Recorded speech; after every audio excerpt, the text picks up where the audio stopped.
Within each and every role player lives this homeless character who wants nothing more than to quiet the heartbeat of every living thing that stands in his way. Today we celebrate this all too familiar character with... Well now, looky here. It's the Murder Hobo Show.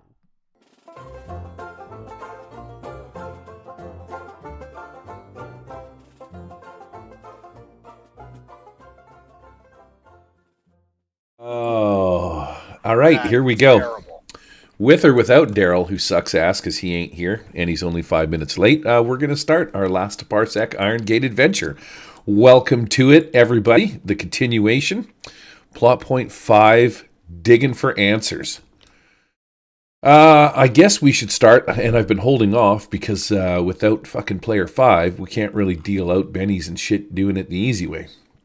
So... let's give the old cards a shuffle here. The adventure deck, and we will go deal to all seated players. Did you use your knuckles to shuffle that? There's 2, and I'll just deal 2 to Daryl manually because he ain't here. And then we're going to do the same thing. Anybody get extra bennies? Nope. I mean, no, but if you're giving them away, that's fine. Nope. Nope. Oh, well, you're going to be that way. Listen, if you're just going to go around being Gary. I got to check a thing and see if you guys are going out on voice. Pete, tell me how much you love me. Oh, just your mouth, actually. Okay. Excellent. By the looks of it, you're being pumped out to the channel, so that's good. And everybody can hear me, so that makes me even happier. Seems to be the audio is working today. I don't know what's going on. This is wrong on so many levels. And check it out. We even got some sweet sci-fi action pumping through the channel here in a minute. Right? That's even working. Did you not do your Windows update? Maybe that's why it's working. That's a sci-fi sound? It's sci-fi action is what it's called. You want to play some sci-fi drama? Here we go.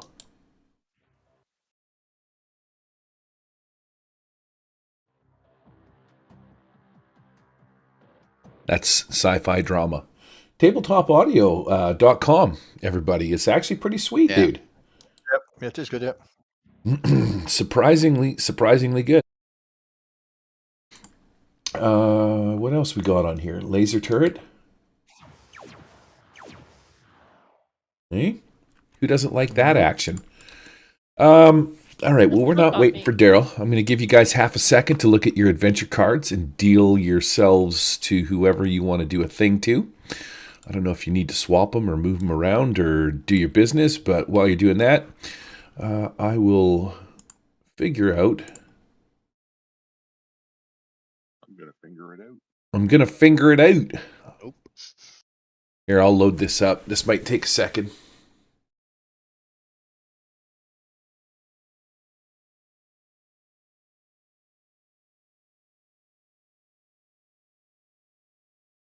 Yeah, you can take that one, Bay. There you go. Oh, okay. Ooh. All right, take one of these. Either one. The one I like, the one I have left is still good for me. So whichever one you don't want. Take either one. This will be the one I use. Okay. Take the top one.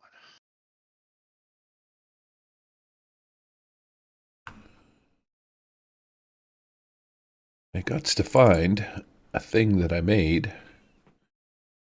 Did I put it here or did I put it here? Green tower is so big. There it is. Yeah, the green needle is massive, dude. We got to do this. There we go. You had the red rocket in the Alfheim game. You got the green needle here. Yep. I didn't make this stuff up, man. You got a problem with this one? Talk to Hensley. I'm just saying you should get that checked. It's gone from red to green. Yep. So this one needs a creative director.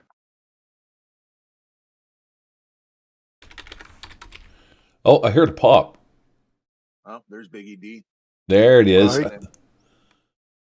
He was just waiting for you to get dealt out first. Yeah. Right. Being fashionably late. He was fucking with you, seeing if you'd forget him. Daryl. See if he was Daryl- the next Charles. Daryl who?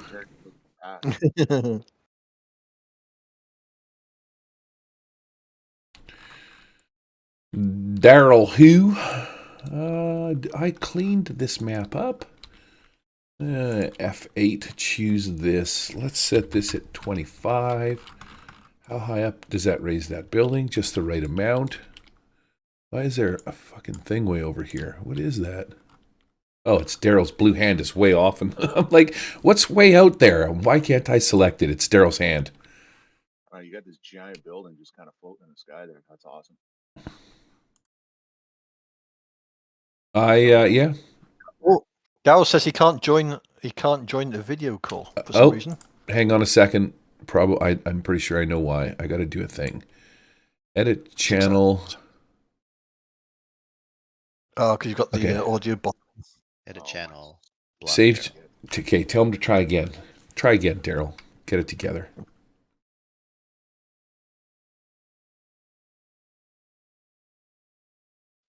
There it is. There we go. Hey. 3, He was trying to 4, block it, 5, Daryl. I 6, can't tell a lie. 7. Oh, thank you for the honesty. I had it set up for 8 or 9 people in the channel, and then I was doing the math in my head, and I counted everybody up, and I'm like, okay, I only need 6 people, but then I didn't include the bot, so I actually needed. Not better than me. I needed 7. 7 peeps. I needed. What's going on, Daryl? I feel like fucking shit. Really? You look like it too. Oh, thank you.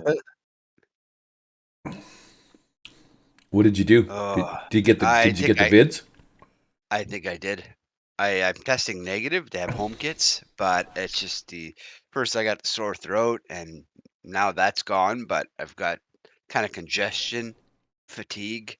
Oh my god! It feels like my voice is so deep and raspy. I sound like a 6-year-old chain smoking hooker. Yeah, I need to fap here in a minute, I think. Coincidentally, that's the same symptoms as AIDS as well, so you're fine. Yeah. Also, too, a couple years ago, we used to have this thing called the common cold. It's apparent. Yeah, well, that's what I'm thinking. Cold or flu. Right? It's apparently gone. It was replaced by COVID, but. Well, you can still get it, so I'm wondering. I tested negative 3 times, but it's a home kit, and let's face it, trying to do this fucking test to yourself, you're kind of afraid you're gonna poke your brain or something. You got that swab in here, like, You're putting it in your mouth, right? Like. No, you got to go in nasal passages, man. Oh, yeah, that's our nasal, but you don't even need to fire it all the way in the back of your throat anymore. You just got to kind of just. Well, okay. It's been negative, but it's your head area, not your butt. You're trying to put it in, right? Well, no, that would be more fun. Then I'd have to take like 6 of them and push back up on it,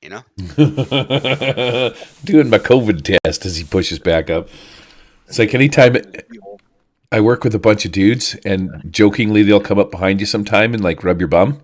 And now it's literally become force of habit that every time they do that, I pretend like I'm a cat and I haunch my rear up so they'll like get a good tickle in there. I wonder. Mm-hmm. We know you do. There we know. If Murphy's gaming in person at a con or something, and we want Gary to flip for the pizza, just scratch above his ass. Mm-hmm. Rub his belly, scratch his ass. Even the AI is like, this guy's gay. Oh yeah, the dog. That's my favorite. It's only gay. It's only gay if you push back several times. Hey, I think all men are gay until the penis comes out. It's an interesting theory. And that's what separates the real ones. The real men. That's what separates the right. Yeah, the guys that don't run away when the penis come out are the real men. That takes some fortitude, I think, on their behalfs, at least from my perspective. Because I would run. I'm a runner. As soon as the dick's out, I'm out. Peace out. This is such a diverse, funny game. This isn't it? Depends. Being in some of those military showers that are open, it's like a fucking prison. You got no choice. But I always showered kind of, facing back against the wall, just in case. Doesn't that get No you in better trouble though? Everybody sees the sausage, right? They're seeing where the I, goods I, are. I'd rather that than getting an unpleasant surprise. I had an old friend of mine way back in the day went to, I don't know, like kid prison. He was 1920, so I guess it was adult prison. But he was only in for a couple of months for something stupid that he did. And when he got out, we were bugging him about picking up the soap. He's like, you don't have to anymore. They have powdered soap. All right. That's enough talk about sexy time. Now that I'm fully turgid, let's get into what we were doing here. In our last adventure, we ended off with Gordon and Hot Wheels were on their way to Yeah, they were. Vernus. What was that guy's name? Oh, I got to type in a number here. 68. Vernum. You were on your way to Vernum's apartment. She was going to take you there, and it was going to be some sexy times. And unfortunately, the sexy times were stifled by a small gang called the Needlers that weren't giving you permission to enter their building. There's a lot of that around these parts. These buildings and shit like that get taken over by minor gangs to keep people from, going in and scavenging parts and stealing stuff. So they form these little gangs and whatnot, kind of like Block Watch, but with guns and bats and, no laws. They want to kick some ass and take some names. So they saw you two guys coming. They thought they would take advantage of the situation. And, there was an onslaught ensued in which Gordon basically fucking killed 7, 8, 15 people. And everybody caught up. After taking out the Needlers, we went inside the apartment building that I very coolly hid in the apartment building next door. Vernum's apartment is where we're going to pick this up at.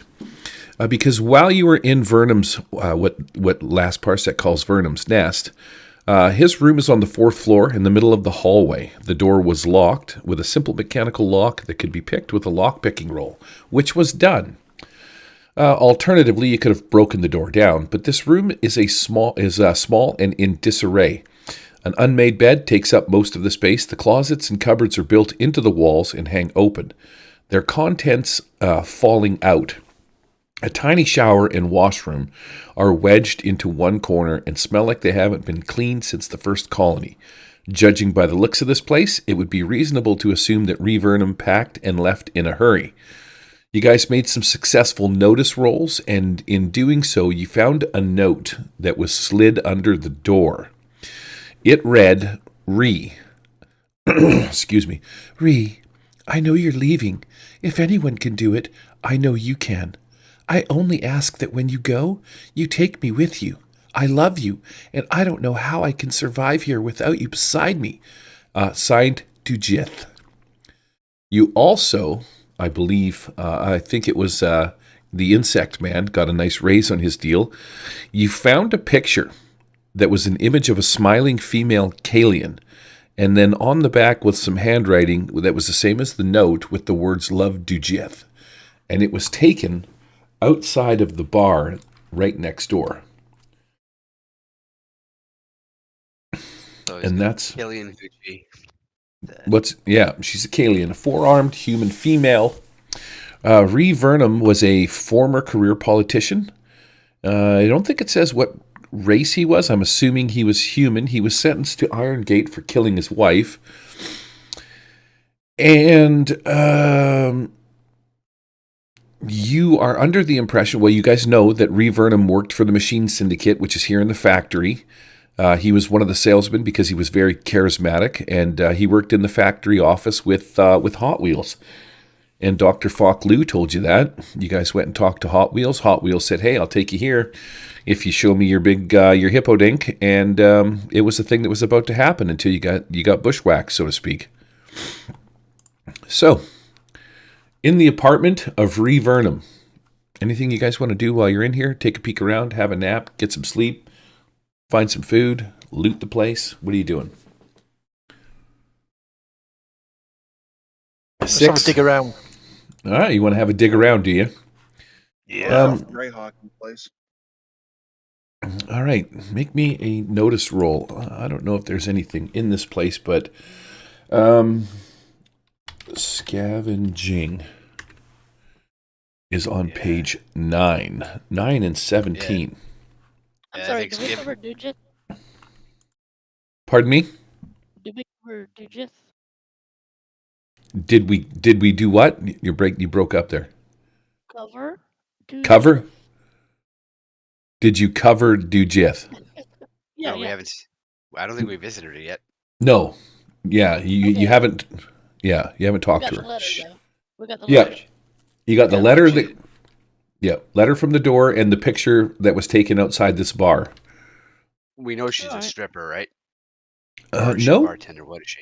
you don't know what she does. It's just a picture of her and Reeve Vernum standing outside of this place, and it's signed on the back that says "Love Dujith." At its height, Relics Point, some 5,000 people. What did you roll there, Pete? Excuse me, Jesus, man, I'm phlegmy. 4. Okay, so salvaging. To turn salvage into coin, one needs to do a thing. Characters can scavenge for goods anywhere inside the poison zone, blah, blah, blah. You're going to scavenge through his house. On the table Survival roll. below, a success. The prisoner finds 1d6 times 50 worth of general goods, such as clothing or reusable building materials. So on a success, roll me a d6. D6 incoming. That'll be a 3. Okay, so you're going to find about $150 relic coins, pieces. I can't remember if they're called a thing, tokens or some shit. But yeah, about $150 worth of general goods. There's clothing, reusable stuff that you can find in here. You know, maybe you find a fucking toaster, something like that is sitting in here that wasn't taken. But yeah, there's some stuff in here, general goods that you can pick up and take with you. Okay. Bartering stuff. Yeah, it's just Nice. regular shit that's kind of kicking around. Anybody else want to have a go? Yeah, I rolled an 11. You got a raise. Roll me 2d6. 6. All right, here we go. Wow. Jeez. I got a 13. Let's see here. 6. I'm not Trades really. 4 and rolls a 6. You rolled a 6? Yeah. Oh. Okay. This is really weird. It says roll 2d6 to see what the hero discovers. But then it says it's just a table that says 1d6, so I'm assuming you get both things off it. So you find some weird covered I want to call it what are the Jedi not the Jedi relics? Do you know what I'm talking about? Like you see them in not in Clone Wars, maybe it was the Clone Wars Jedi or Holocron, yeah. yeah, holocron. Yeah. You find something that looks very similar to a holocron. It's let's say it's the shape of a D12. Is that a decohedron or something like that?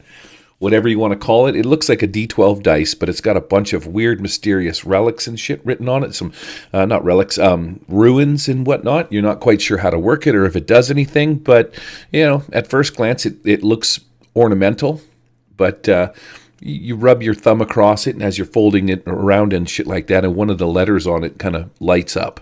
Maybe glows a little bit of a mysterious blue. Shiny. Yeah, and then, so you rolled, what did you roll? You rolled a d6 and what else?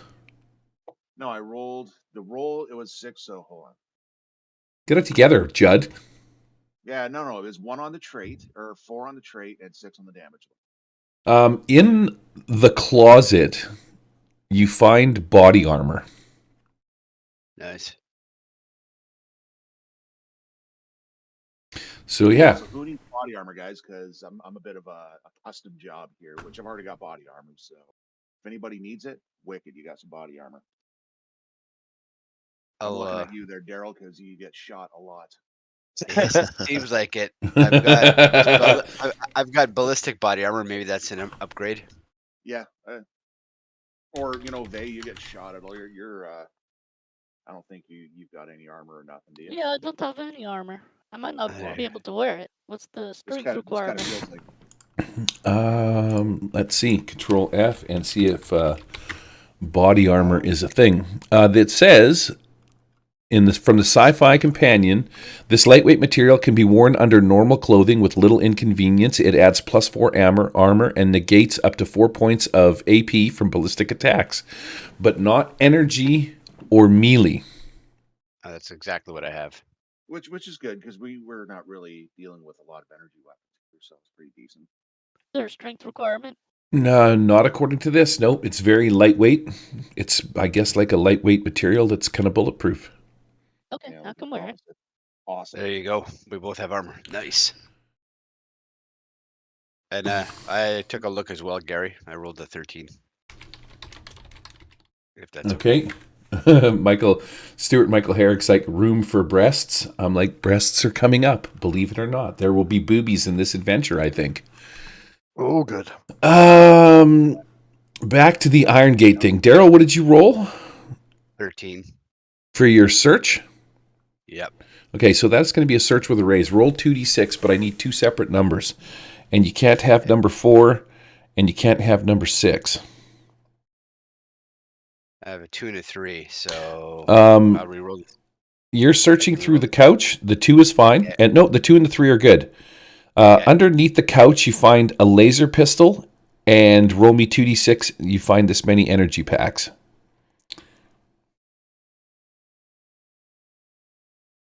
Nice, 10. Oh, it All right. just went up. It was 10. It exploded, but yeah. Okay, so yeah, 10 it is. A laser pistol and 10 energy packs.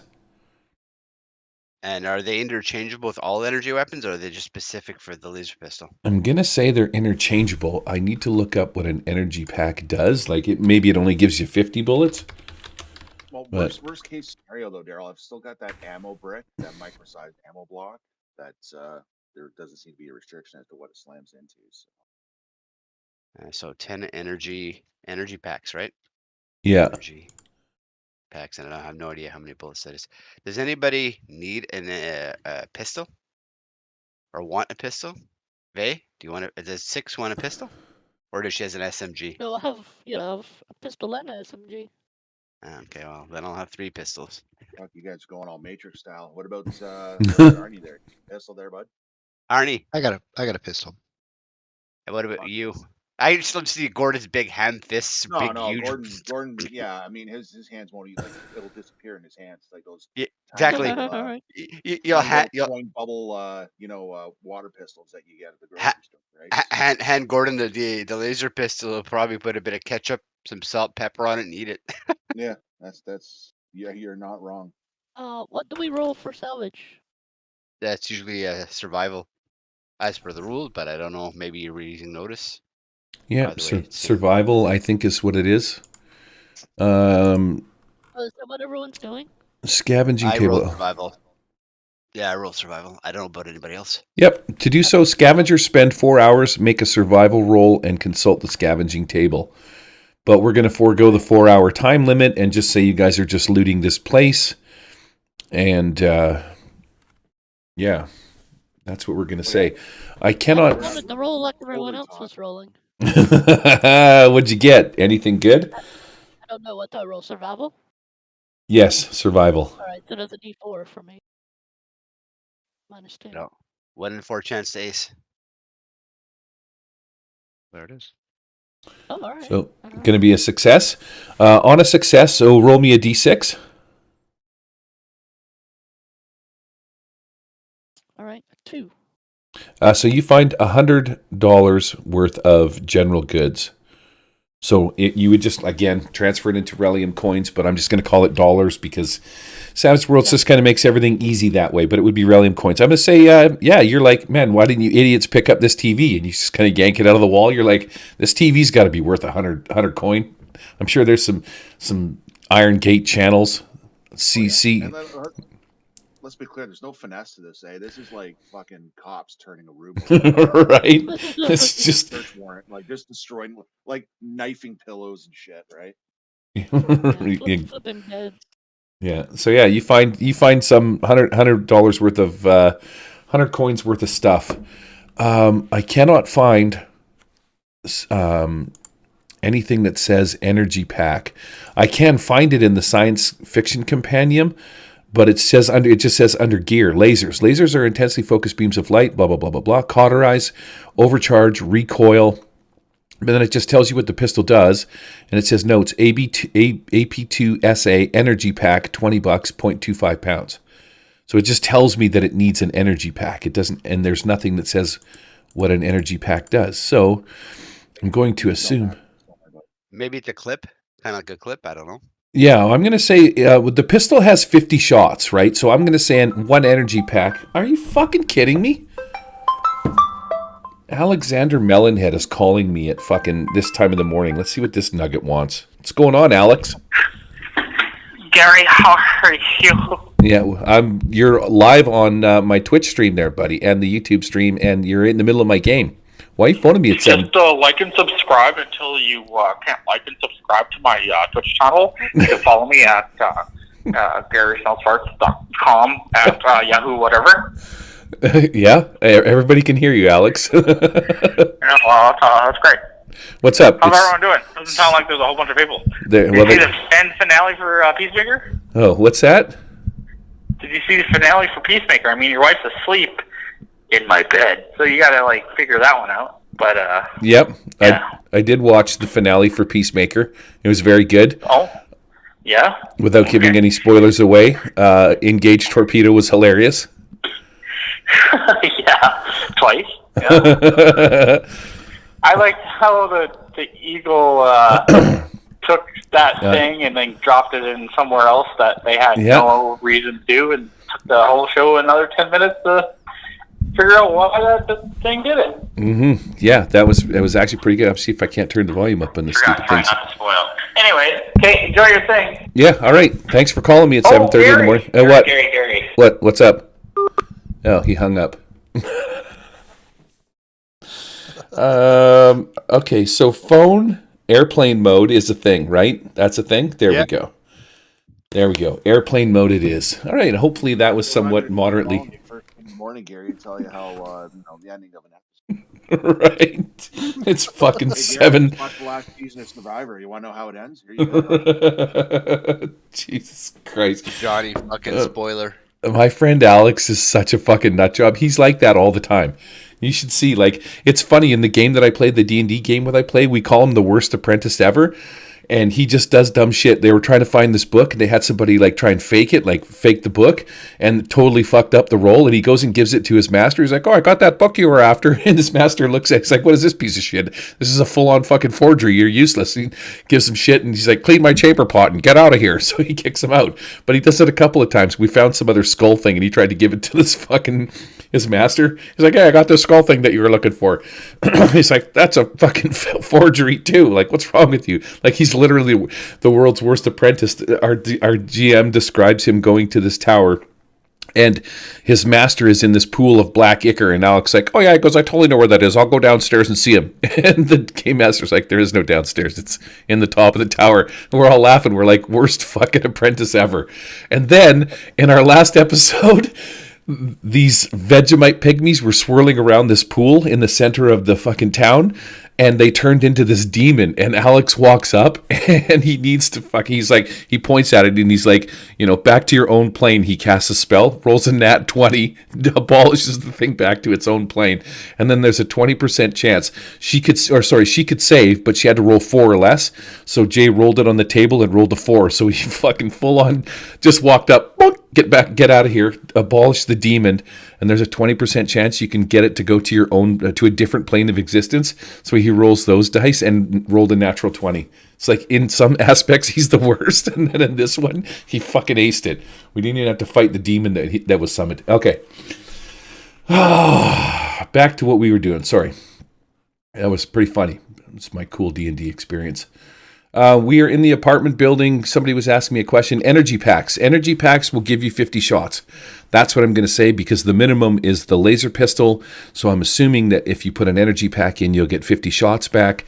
So each energy pack is worth, I'm going to say 50 shots, because I can't find the information unless you guys figure it out somewhere else. All right, moving on.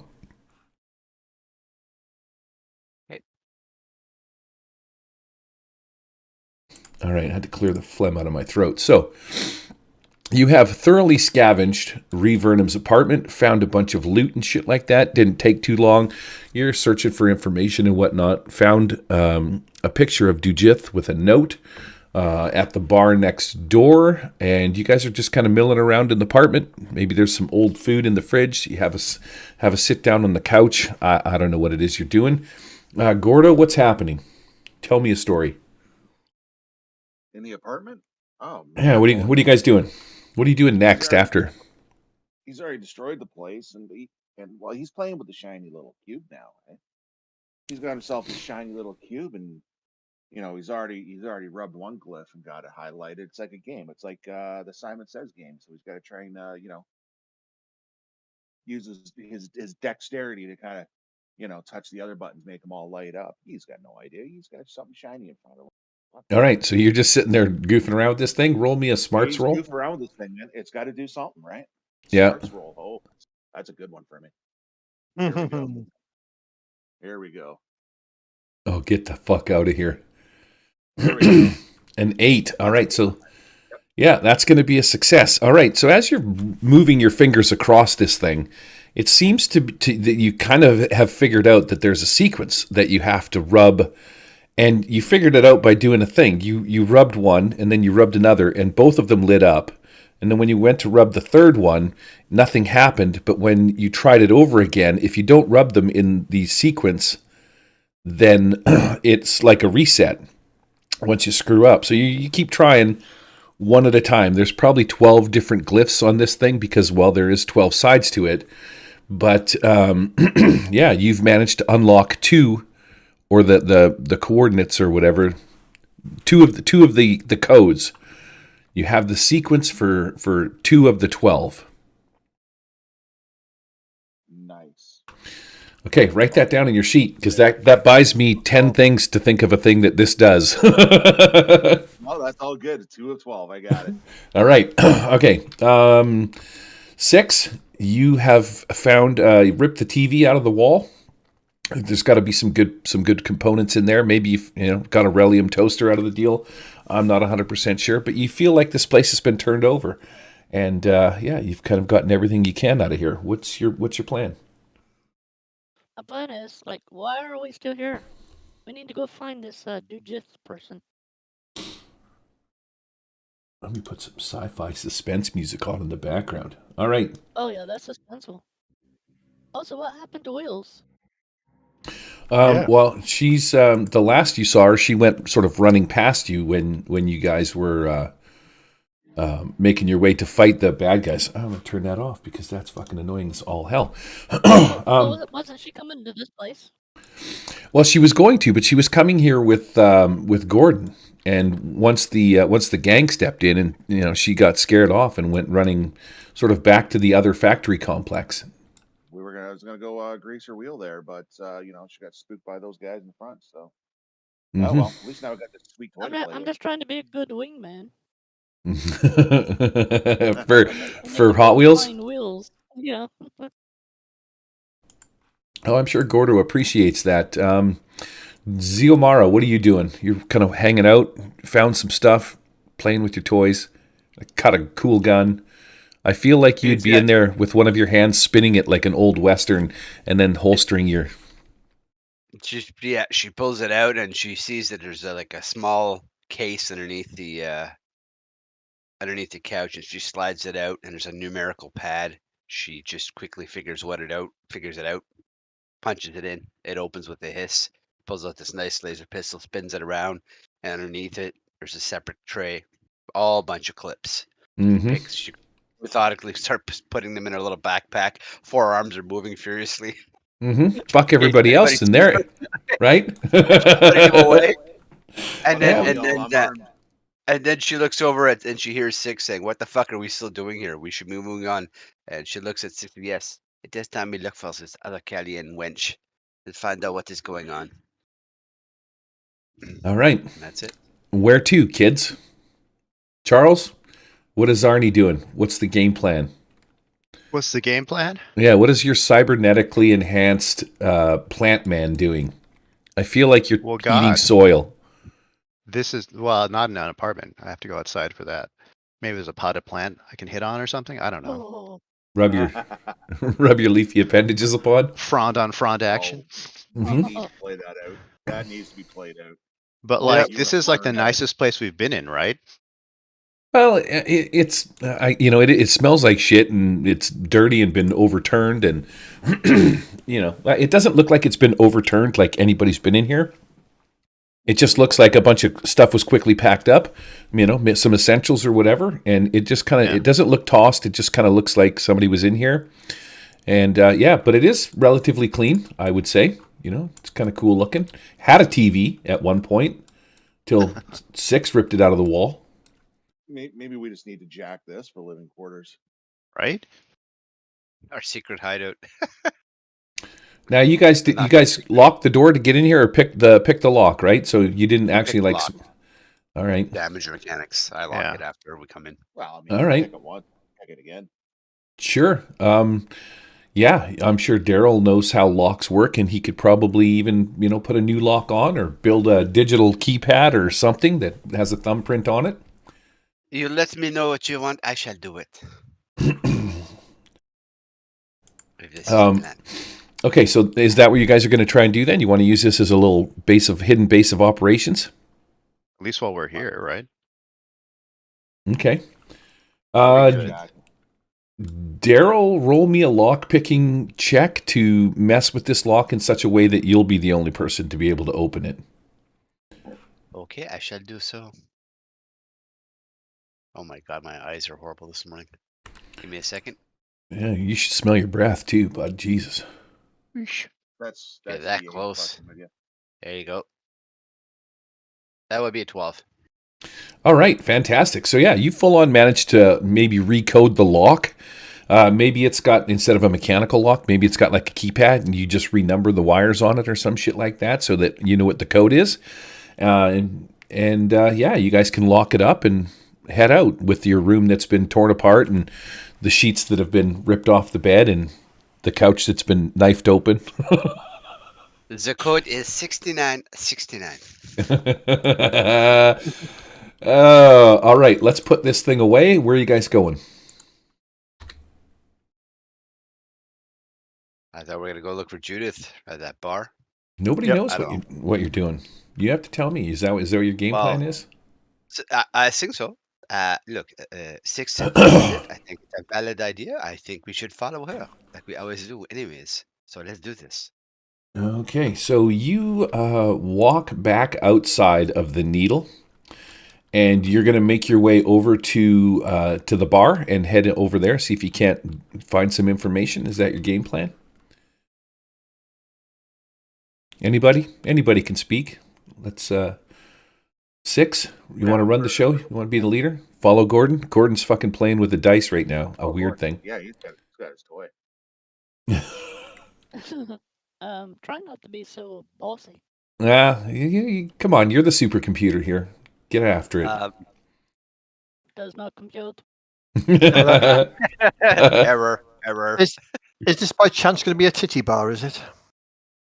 Well, if you look at the outside, Some of these tentacles are up. it Or does antennas say on the outside of the building, you don't have to make a notice roll. It does say live nudes, and it does point at the building. There is a, trucker's mud flap symbol girl in pink neon on the side of the building and a sign that says bar. I'm interested in the noodles. One can only assume. Let's play a little outside the club music. Huh? Yes, I do. Interesting idea. I wonder how the food will be. I gotta lower that volume.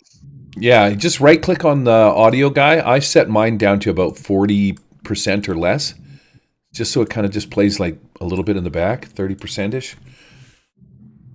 And then you can hear it a little bit and it's not quite so annoying. So you guys roll up on the bar. There's a sign above the bar that says Cyberdongs.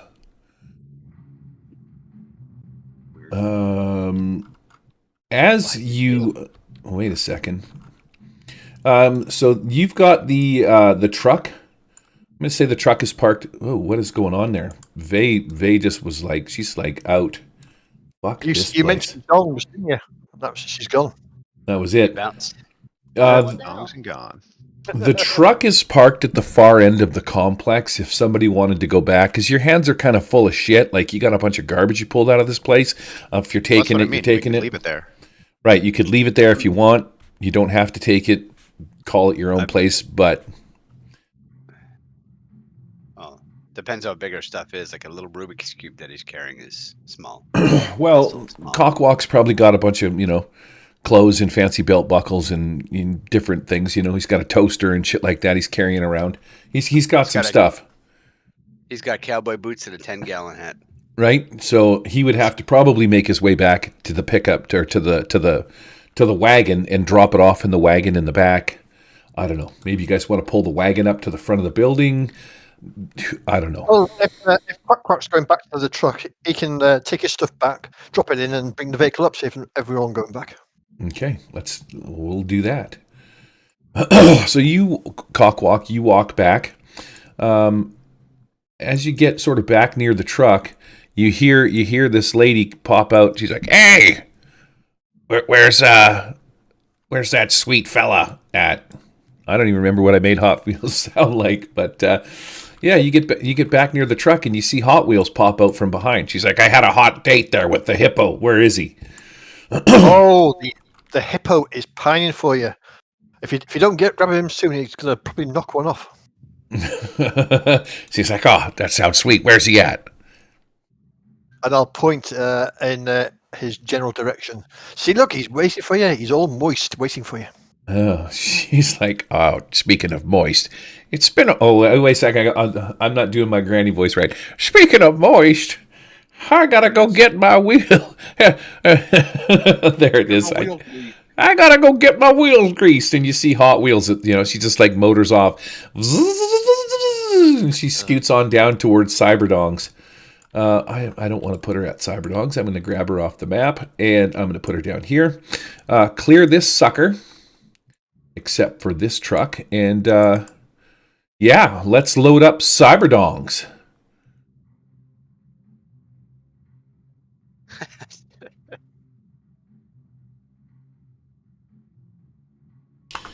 You guys are now in the club, so let's stop the outside music.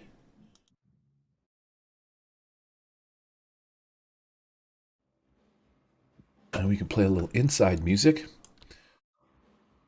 I don't know what size you're supposed to be. Maybe 3? I'm not sure, but there would be a suitable size. You could put yourselves on the map. Scale yourself to 3 if you can. If not, I'm going to park the truck out in the front here. Let's scale the truck up a notch or 2. Yeah, where did my mini go? Shit. Yeah, where did our minis go, Gary? Yeah, I don't know. What you fucking do with them? What's wrong with you guys? Hi, Mini Gary. Gary! You're ruining my immersion. Right over here. Gary. Oh, there's a sweet Gordon over here. You might have to grab them individually. There's a bunch how of do you them spell right it? here. Oh, we both did at the same time. I love that one. I'm not sure if I've given you guys the ability, but yeah, there you go. No, I'm doing it. Yeah, right click and hit plus or minus. Yeah. We got some of them. Where is it? Where are the minis? Sorry. They were sitting over here on the. Right here.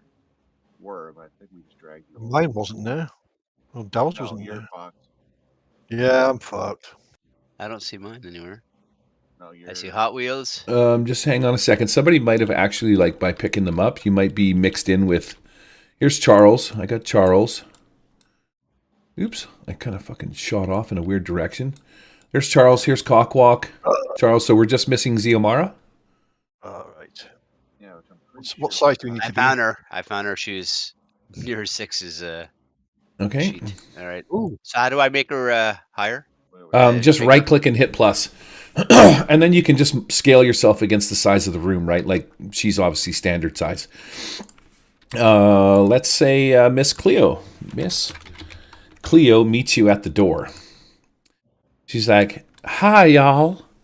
Welcome to Cyberdongs, one of the hottest, most happening places in the Needle. Why don't you come on in and have a seat? Can I fix you something to drink?" And this is her at the front door here. She's kind of pointing over off to the right side. She's like, plenty of tables. Maybe I can interest you in some cyberball. We do have some of the finest Blink on the planet. Blink is this gross fucking... Whoa. Where's the titties? Oh, Yeah. she's like, oh, you asked that to Miss Cleo? Yeah. Miss Cleo's like, I got some right here. Ba-doink! Oh God. She drops her robe to the ground and she's like, Oh my goodness. yeah, she picks it back up. She's like, there you go, sweetie. Yeah, there's the rest of the girls are kind of dancing around on their different things. Oh, I got to change the lights. I forgot. We got to set the scene, buds.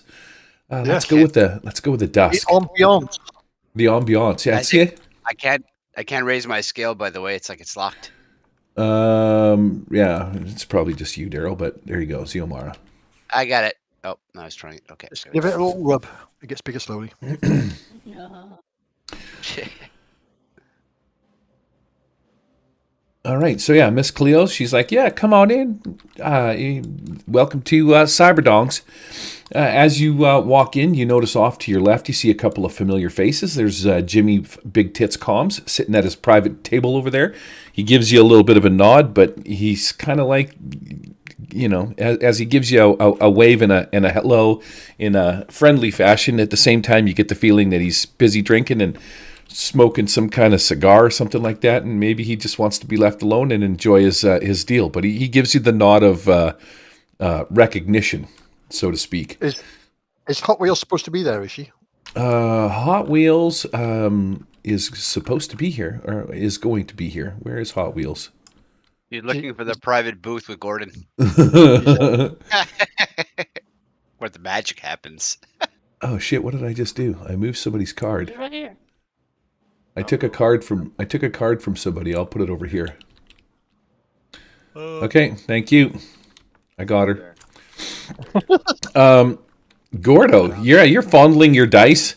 Miss Cleo, she drops her clothes and shit like that, and then she quickly picks them back up. She's got some weird little jets on it, I think, kind of a thing. Her dress sort of falls to the ground, exposing her nakedness. She's a beautifully looking, clean, well-washed, well-cleansed lady. Shaved to perfection, probably not a hair on her body. But yeah, she has no qualms whatsoever about undressing in front of everybody and showing you the goods.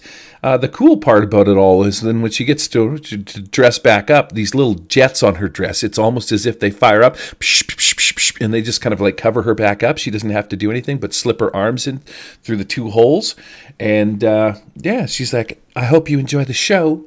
Now, can I fetch you all something to drink? Perhaps some of our finest Blink? Now, if I go back to the Irongate thing, I think Blink is just what the drink is called. The plants are strictly edible, but prisoners have found a way to ferment them into a nasty alcoholic beverage called Blink. So it is kind of nasty, but it is sort of the drink of choice. Irongate's locally brewed alcoholic drink is a nasty, foul-smelling concoction that helps spacers forget about their troubles, but might kill them in the progress. It won't, I don't think. I mean, unless you really drank a lot of it. You got to make a vigor roll, etc., etc., etc. But, maybe you guys are getting... this is your first, maybe a little zap of alcohol that you're going to get. Also, too, stop standing in the fucking doorway. She's been trying to tell you for 5 minutes to go find a seat. Quack asks her, and is titty milk on the menu today? Is which? Titty milk on the menu Milk? today. What is titty knock? She says. Nope. What's titty knock, sweetie? What are you talking about? The good stuff. No, I'm afraid that I do not know. As a fine Southern lady, I'm not quite sure what you're talking about. What is this titty? This code word for titty knock you're talking about? Oh, hello, Gordon. Is that you? Where's Gordon? Look, can't miss you. She wheels over and she puts her hand on your ass. She's like, "Hey, sweetness, boy, you sure are a tough one. I didn't think you'd take out that many people with one swing, but that was sure goddamn impressive. I hope you beat the shit out of my pussy like you did those men out there, 6, 7 at a time. Know what I mean?" She gives you another slap in the ass. She's like, "How about you buy me a drink?" Can I get you some blink? He's fixated. No, he's fixated on his new toy. He doesn't care about her. What do you got there? He bailed. She looks at that item. She's like, what do you got there? Oh, he's just ignoring her. He's fiddling. He's just.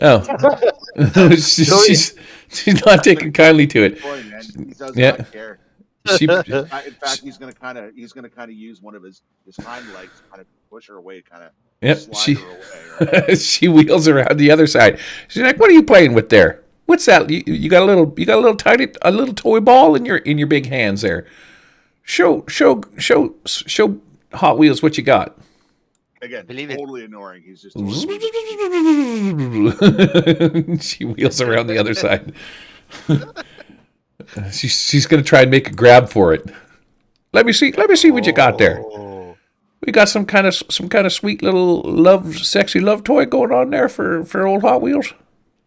What about our date? Nope. You had your chance of greatness. You blew it. You bailed. So, sorry, kid. Move along. All right. Well, if you don't want to know how that there vaporizer works, that's fine. And she takes off.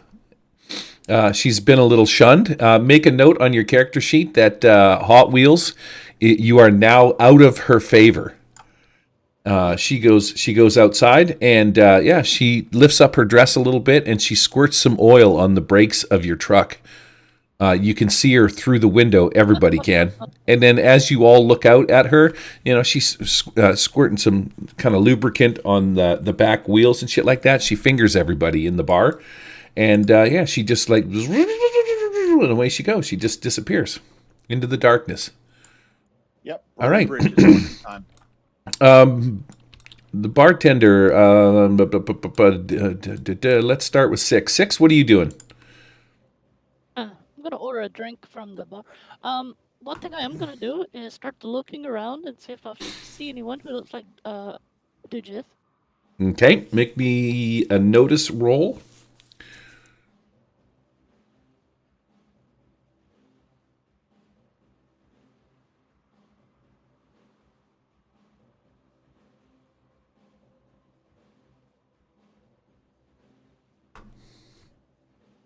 Now, this is kind of an unnecessary roll, but the reason that I'm going to have you roll it is because, I don't know, me personally, like when I see like a wanted poster or something like that, that dude could walk right by me and I wouldn't know. So what I'm making you roll because you roll up to the bar, you order yourself a drink. Picture, so I'm kind of yeah, and you're kind of looking at the picture and looking at all of these faces, and you spend some time sort of, investigating each one of them one at a time. Getting a good look at the face, looking at the picture, looking at the face. The bartender, she's pouring you some blink, and she kind of leans over. She's like, "What you got going on there, sweetie?" And she smells wonderful. Man, she smells like some kind of like, pineapple from Earth sort of a thing. A little bit of a coconut scent. She's got flowers in her hair. She's wearing like this little tiny bikini and shit like that. She's actually pretty smoking hot looking thing. She's but you realize at some point that she's probably like some kind of sex android. It takes you a second to turn around and actually sort of full on look at her.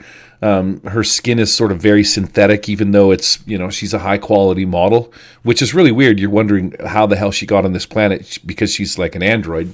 She must be left over from some kind of old thing. But she's like an updated, fully functional model. It takes you half a second to realize that this is an android servant sex model and shit, but she's very pleasant, has all the bartender skills and shit like that. Pours you a drink of blink, slides it out, and she's like, what she says. She asks you what you have going on there. She notices that you're looking at a picture and looking around. She's like, "Are you looking for somebody in particular? Anything that I could get you, perhaps?" As she like sort of gently rubs her hands across her body a little bit and does a little bit of a sexy pose. I said, no, I just thought someone was going to meet me here, but I don't see them. Hey, you don't make you look a little out of place. What's your story here? She's like, I wasn't sent here. I was created here. I came online on this planet. I was made by, she mentions some guy's name who you have no idea. He was some kind of serial rapist dude way back in the day, kind of a thing. And she sort of gives you the rundown of some sort of creepy dude that built her on this planet. And he was like a synthetic android masterpiece genius guy. And he built me. And here I am. But unfortunately, he tried to have his way. He had his head and skull bashed in by some of the gangs when they found the bodies of some women that he had fashioned me after in his basement. And I was set free. Oh, that's it's a pretty gruesome story about how she came to be. But she's probably one of the finest models that you've seen kicking around. So after she tells you her little horror story and shit like that, she's perhaps I could help you find who you're looking for. No. I'll know them if I see them, I guess. Very well. Well, If you need anything else. You know what? I think her name is Dujith. She's like, yes, I know who Dujith is. She has been in here a few times with a man named Revernum. Oh, have they both been in here recently? I have not seen them for 47 days. 6 hours and 3 minutes. Oh. Her head sort of cocks off to one side a little bit. You know how the androids do it when they're thinking, and then she repeats the rest of it as she, searches her database for the information. Yes, they have not been in some time. Wow. Well, that sucks. All right. Well, I have a whiskey in the meantime. All right. Well, she slides you some blink because that's what they make here. And I was gonna say, Whatever that is. the choices are Blink or blank. or Yep. Or titty milk. What? She's like, if you are interested in titty milk, I'm sure we could find a pregnant lady and lactate her, possibly. I'm sure that's a thing that could happen. But that would be rather weird and unusual. She slides the glass of blink in front of you. This blink that they make in this bar is not so bad. I mean, it still is kind of foul smelling and shit like that, but it's been a while since you've had alcohol, and it's going to hit the spot, right? If you're gonna drink it, it says that you're going to make a vigor roll. On a success, you gain on a success, the drinker gains a level of fatigue for an hour to represent the intoxicated state. On a failure, you gain 2 levels, but you ignore all wounds and fatigue penalties beyond the initial ones. I don't know what that means. I'd have to read that again because I started thinking about something else while I was reading that aloud. Yay, me! Is there anything that's non-alcoholic? She can pour you some water. Yeah. I'm just asking. Don't trust if that's a good idea either. So it's obviously a little bit more potent than Budweiser then. All right, I rolled a 9 on my vigor roll. Okay, so honest, that's a success. So you're just going to gain a level of fatigue.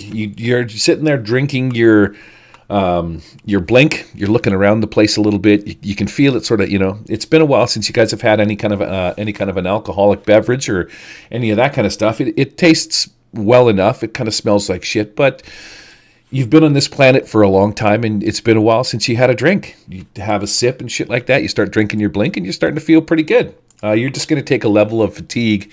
Again, all that does is just represent that you're intoxicated a little bit, slightly drunk. I don't know if you have any kind of a resistance to that, but who else is having some blink? Arnie, what do you think? Oh, yes. I don't know. Cockwalk? How do the plants go with it?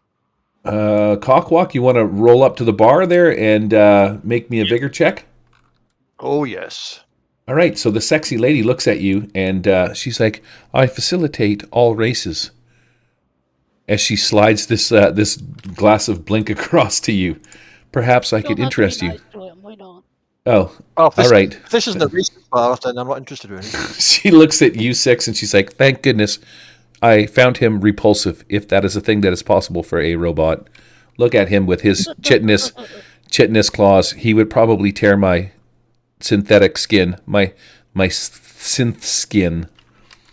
But yeah, she hands you she pours you a glass of blink and slides it over to you. Did you make me a vigor check there, Pete? I rolled a 5. All right, so that's going to be again a success. You're going to get take some fatigue. You start sipping on this thing, and it's delicious, man. That foul smelling stuff is for you. That is like a dog sniffing another dog's butt. People look at it and think that it's kind of gross, but you're like, man, this shit is fantastic. This is delicious. Arnie, probably the same thing goes for you. It probably smells delicious if you're having some blink. Since everyone's very well, I will have one too. Slide me a glass. Wouldn't Arnie just crawl like into the glass or something? Kind of like. No, I put an appendage in there. That's exactly. I got a 9. Yeah, pretty much. There's as you're drinking at the bar and shit like that, there's a waitress that's going over and serving some blink to Jimmy. He's in the corner smoking. He's got a couple of guys that are sitting around his table and shit like that. They're admiring the dancers and shit. There's probably a couple of people playing cyberball at the table and whatnot, and there's just some security guards sort of pacing around the place, maintaining everything. A guy comes on the radio, he's like, all right, everybody, thanks. Give it up for Cherry 7000. Welcoming to the stage, we've got Blink 182. For fuck's sake. I'm going to burn all my betties. Here we go. Why? What do you try to do? Not to get drunk? Yeah. There. 9. Wow. She drinks it, slams the glass down upside down on the bar top, and she says, that tastes like fermented urine. Disgusting. And she pushes it back after she finishes it. Yeah, I think Pete's going to disagree. Pete's pretty happy with that stuff. And I do like the fact that you spent all your bennies trying not to get shit-faced drunk. Daryl, you're going to take a level of fatigue. You guys are, you're feeling it. After a few sips of this stuff, you're like, man, this is pretty good. I think I got a raise, though. Let's see. Does a raise do anything? On a success, you gain a level of fatigue to represent your intoxicated state. It's only on a failure. Yep. Okay, there you go. So a failure is very bad.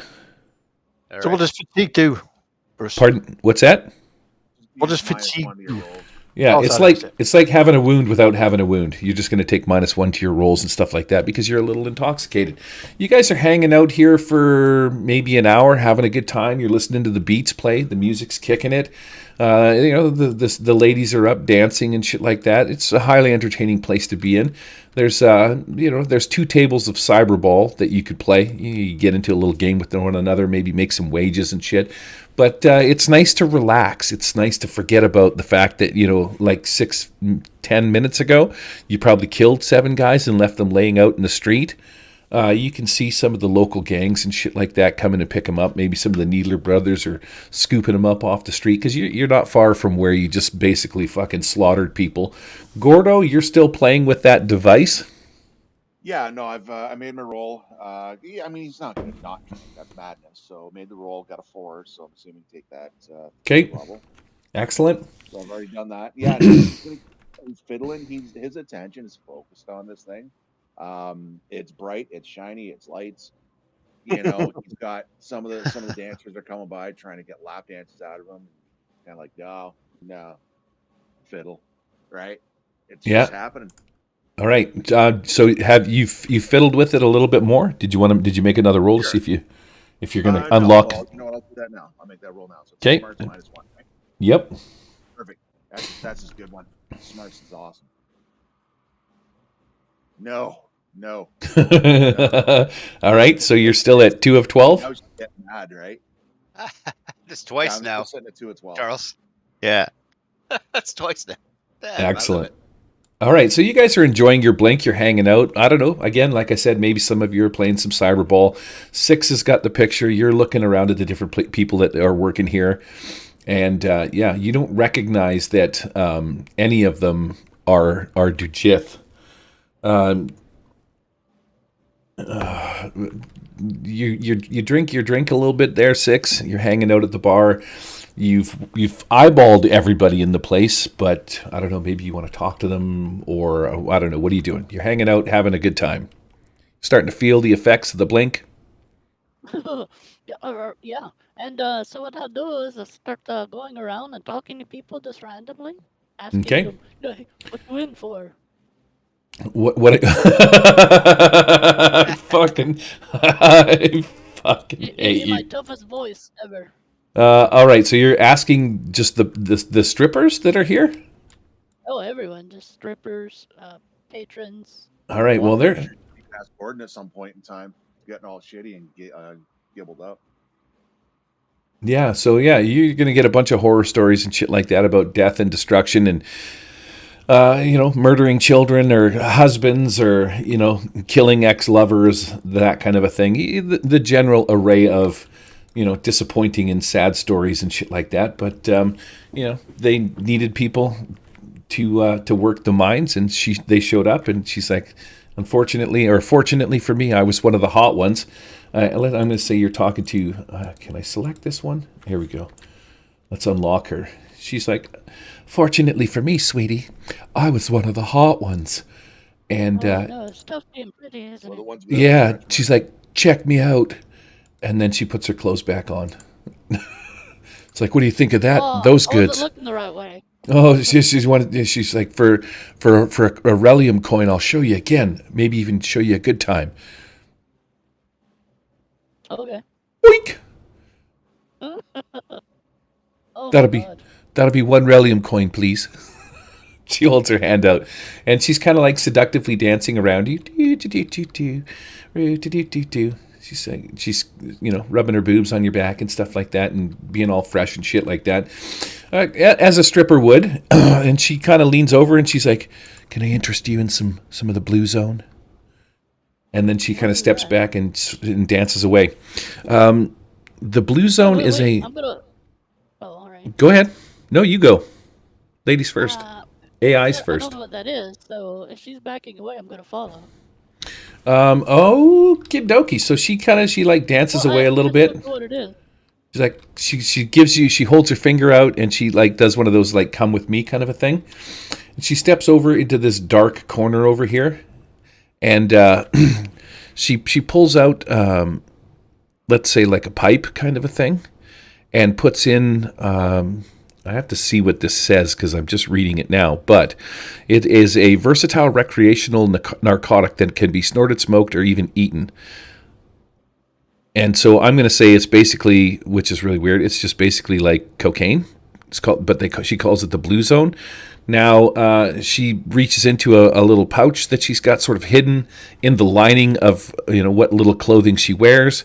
She taps out some of it into, or she has maybe a little spoon or a fingernail. She sticks it in the vial and then snorts it, and she offers you some for free. She's like, "First one's on me, sweetie." That's very nice.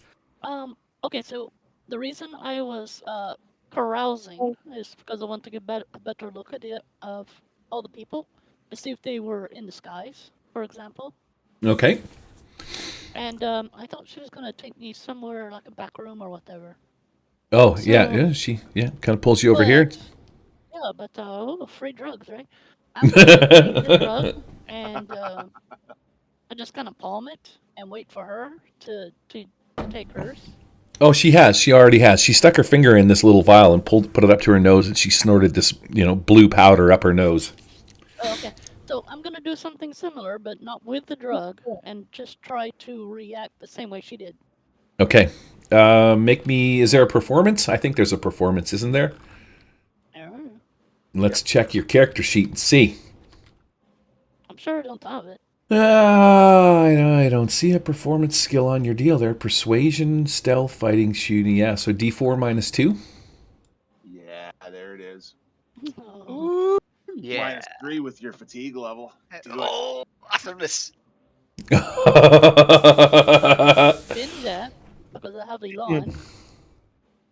Okay, so that's good. Elon gives you a bonus +2? Yeah. Yeah, when you spend a betting, yep. Yeah, fantastic. It's a great edge. Was good. Yeah. Oh Shit. A 2. So it's still only a 3. Mm-hmm. You know what? Sure. Let's try it again. Okay. No, you got it. Yeah, don't forget the fatigue. Oh, yes. There you go. Okay, 7 minus. So yeah, that's going to be exactly what you need. That is a success. You know, put your head back. You're like, woo! You're squinching your eyes a little bit, kind of mimicking the patterns that she's done. And she's like, hell of a drug, sweetie, hell of a drug. She has another little vial, and she offers to sell it to you. 20 coins. She holds it out. She's like, it's good shit. Only 20 coins. Finest blue zone in the needle. Oh, you know who would love this? My friend Judith, or Dujith. Dujith. She's like, oh, she's like, Dujith, she would never do this. She's like, that girl, she's like, she's not even here. She hangs out with the eyeballers now. Oh, you don't know her like I do. Oh, well, maybe you know her better than I do, but she definitely hasn't been around here since Ree disappeared. In fact, last I heard, Dujith was over at the temple, hanging out with the eyeballers. Eyeballers at the temple, huh? Yeah. And she's just kind of like right high. She's swaying back and forth. She's kind of sort of seductively touching herself a little bit as she's doing her things. Like, you know, you see her hands sort of gently go across her breasts, and she's like rubbing her thighs and shit. She's kind of really feeling the effects of the blue zone. I will buy this from her. Okay. She gives you a little vial, and she's like, you won't regret it. Her eyes kind of half closed, and she's not really paying attention to anything. She's just kind of swaying back and forth to the beat of the music.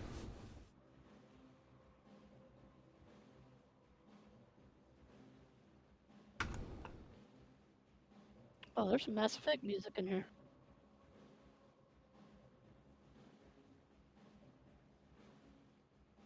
And she actually has some really big boobs, doesn't she? Like some stupidly big ones.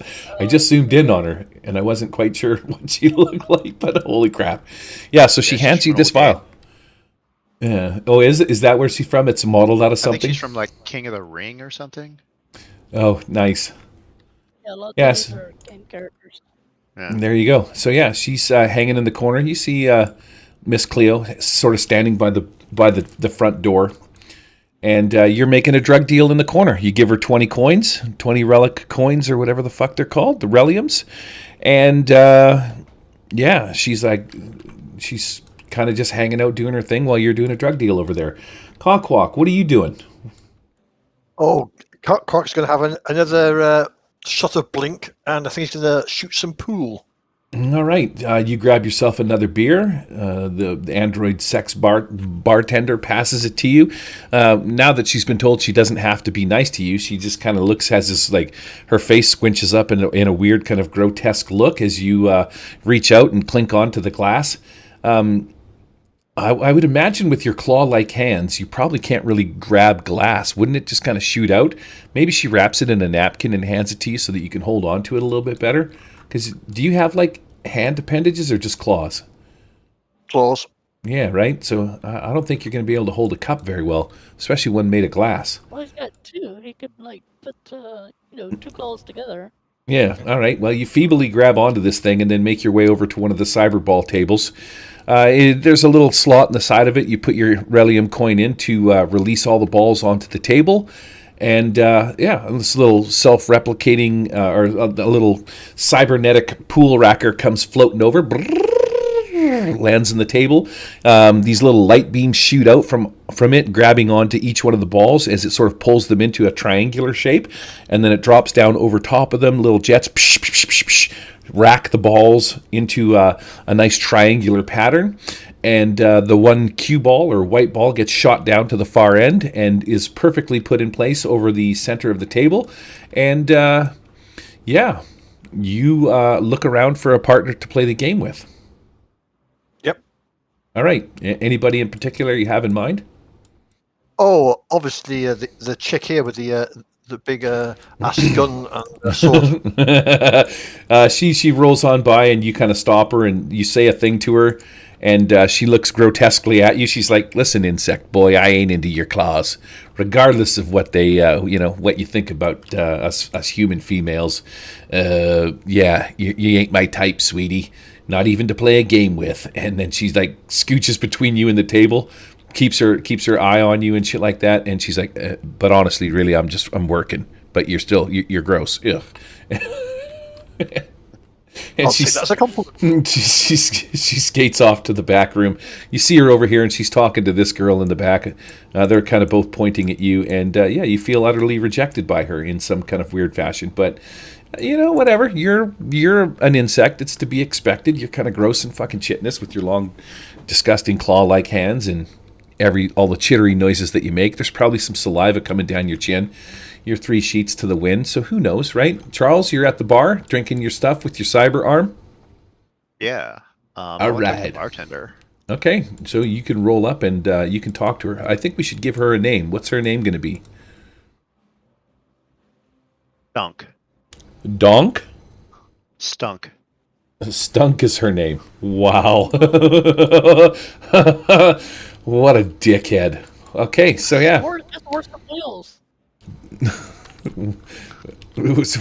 Sorry, what was that, Bay?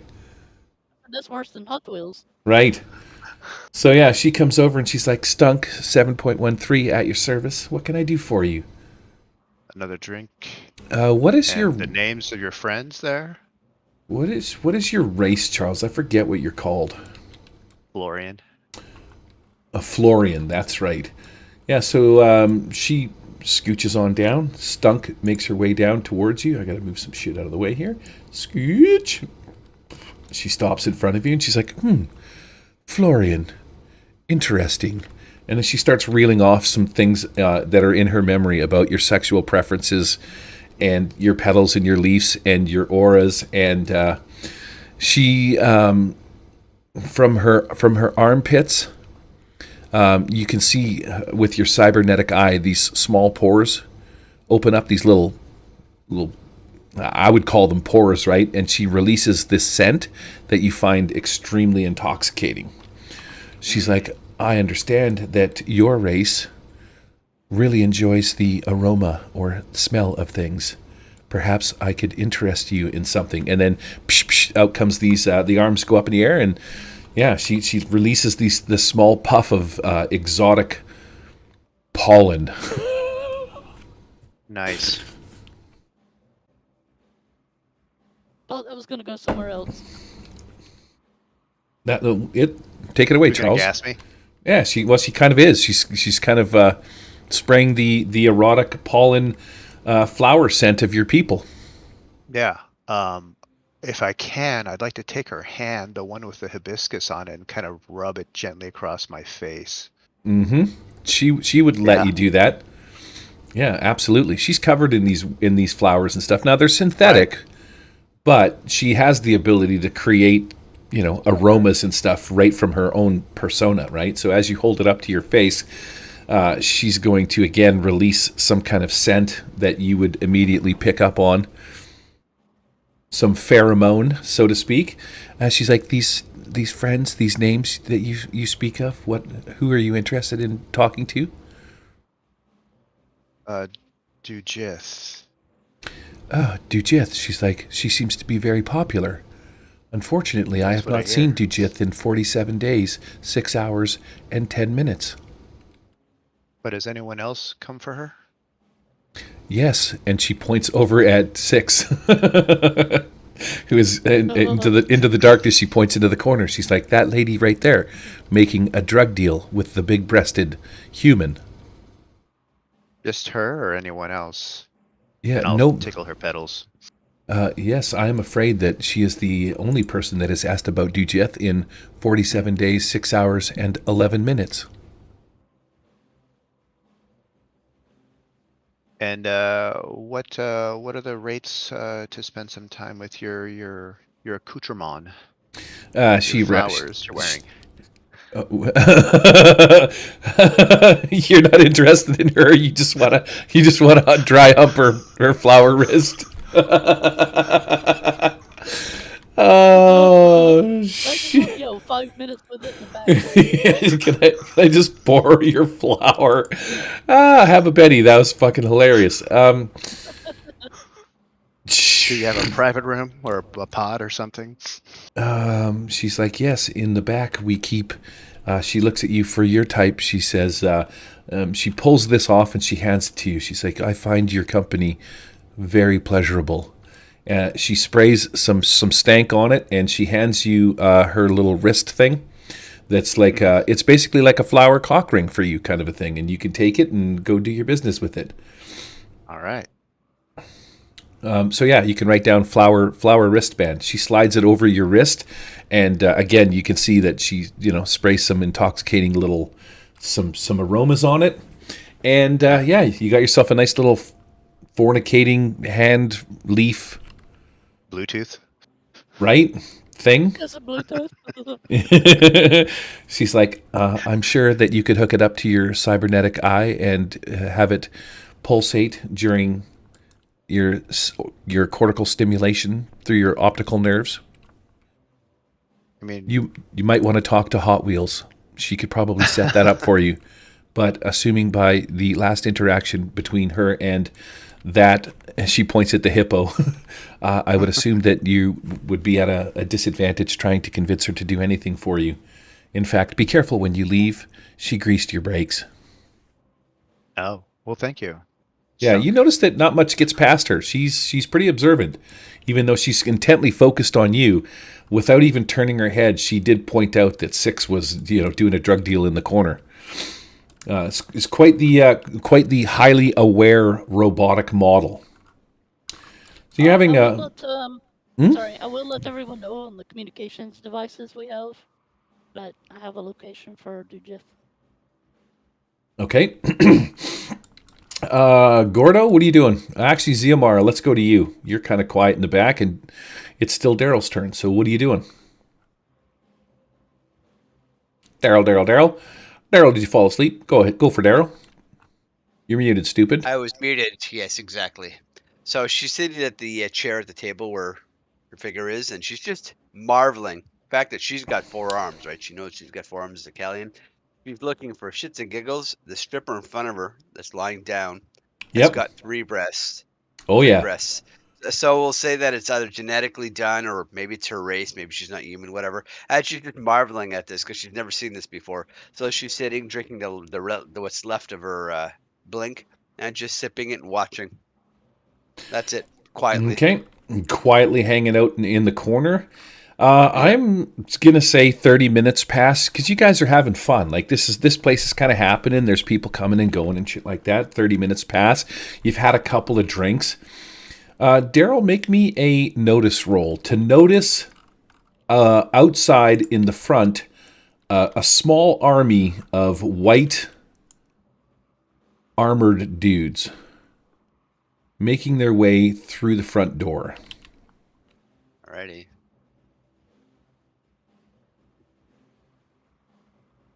That is a no. Her eyes are somewhere else. I think there should be size 3-ish. Something like that. Okay. I don't know if that gives a bonus, but yeah, nope, forget about it. Her eyes are elsewhere. She's occupied. Perhaps a touch too big, maybe 2.5, 2.5, 2.5. Yeah, All right, good. there we go. Let's separate them out. Okay, so Six, you're in the corner doing your drug deal. Right. Gordo, you're hanging out with this cube doing your business. And wait a second, I got some? I think I might. Starship sound pad. Here we go. Crank that up to full blast. The music stops. Dun, dun. You hear some footsteps.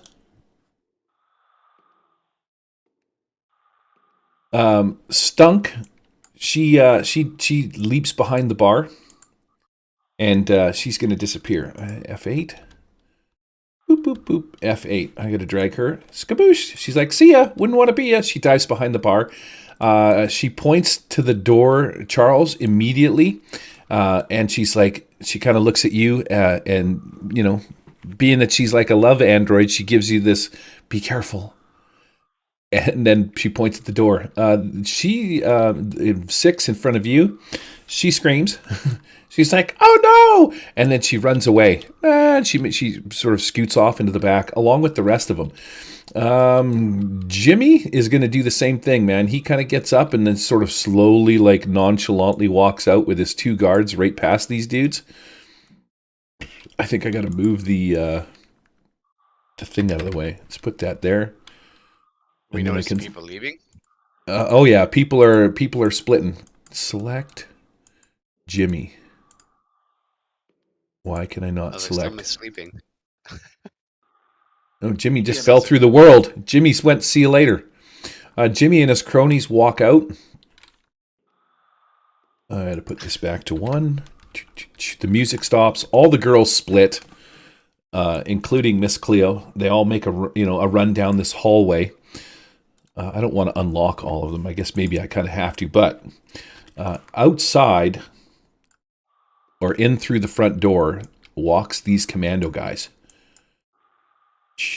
All dressed in white. They look sort of fully cybernetic, covered in armor. They're wearing these gigantic white helmets with these long sort of horn-like things. You can tell they have built-in rebreathers. They're looking, this guy kind of looks at this guy. You don't hear anything, but this guy turns to look at this guy and his head nods up and down. And then he takes his gun and he points it over at Charles at the bar in Charles's direction. And the 2 of them kind of look at one another and nod a little bit as they point over at Arnie. And then the rest of them come in, slow and steady, and they kind of fill up the place. You can tell that inside their helmets, they're giving each other some kind of verbal, commands and shit like that. They synchronize in line, sort of wind up a little bit. Now, I don't want to say wind up, but they organize themselves for what appears to be a kind of an assault, and they're just eyeballing Arnie currently. They're looking at him, pointing in his general direction as all the ladies kind of run off. Pete, you're over playing pool with the racked table, and even the guards are going to split. They're not sticking around for any of this shit. I'm not going to move them off the map. But yeah, all the ladies that were up dancing and shit like that, the place just essentially vacates. The music stops, the place vacates, and these guys are standing in the front door pointing at Arnie over by the bar. And it's 8:30. Let's take 5. We'll be back in 5 minutes. I'm going to go get some coffee, and we'll pick it up from there. Okay.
Within each and every role player lives this homeless character who wants nothing more than to quiet the heartbeat of every living thing that stands in his way. Today we celebrate this all too familiar character with... Well now, looky here. It's the Murder Hobo Show.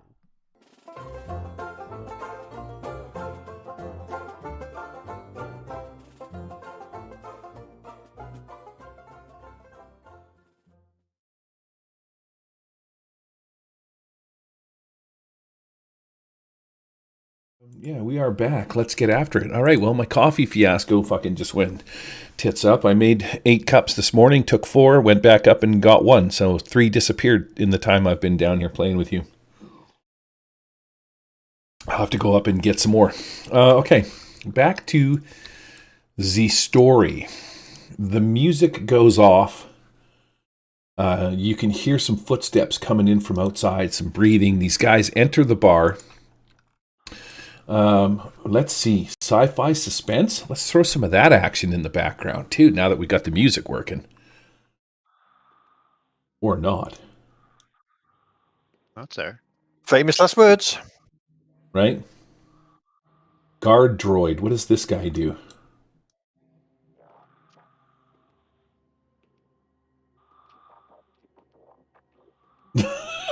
It's making a little bit of noise. All right, screw that. Enough fucking around. Commander, first guy walks up, and he is followed by these men. He stands in front of the bar. His face visor pops up. You can see that behind it, he's human. He's got like a cybernetic implant, and he points at you, Arnie, and he's like. He says, for crimes against Irongate, you are coming with me, and you are under arrest, is what he says. And then everybody kind of points their weapons at the rest of you. Do not resist, is what he said. Oh, so shit, where's not Stormtrooper? I'm going to make him captain.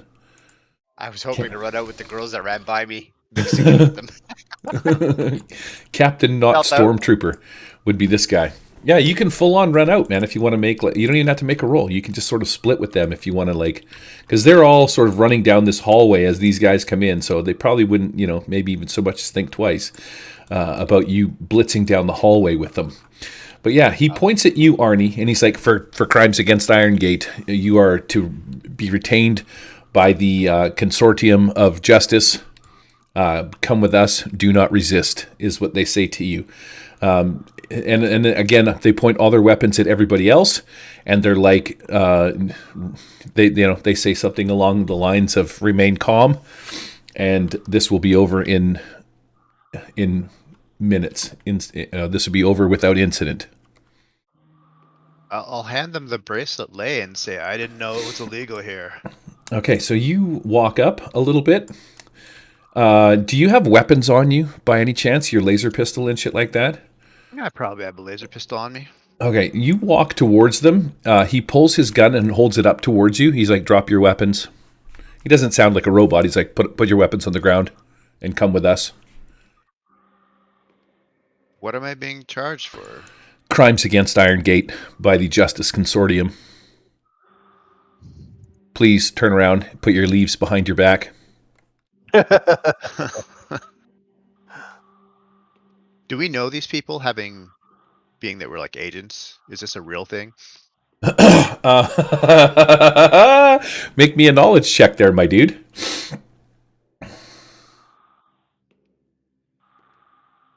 A success. And these guys are absolutely full of shit. You know there is no such thing as the Justice Consortium. This is just some kind of ruse that they are putting on to try and get you for whatever reason. I'm going to say that you recall, because I have mentioned it before, that if you are wearing cybernetics that somebody might want, people seem to go missing. And so you've got some pretty cool cybernetics on. You're kind of putting 2 and 2 together in your little brain with your successful roll, and you realize that these guys might just be some kind of gang that comes in and steals people and rips out their cybernetics and shit like that. Judging by the amount of cybernetics that they have, they're very uniformed with their headpieces and their, built-in breathers and shit like that. But yeah, again, it's Irongate, buddy. There's no fucking Justice League or any of that kind of shit, right? These guys, you full on figure out that they're making shit up. There was nothing in the report that said anything about it. And you're on a prison planet full of prisoners where there really is no justice. So these guys, speaking of being some kind of law enforcement agency, are absolutely full of crap, and you know it. But they're not relenting. Turn around, drop your weapons, put your leaves behind your back. I'm not going to ask you again. I can't put my leaves behind my back. I'm disabled. I only have one arm. How dare you? Can I at any time react? What do you want to do, Vay? Because as soon as you start something, we're going to roll for initiative. I'm running out with the other people, and I'm circling around towards the main entrance. Get cover and put up a sniper position. Okay. Balls off the table ready. Yeah, I'm gonna hit them before they get too close to Arnie.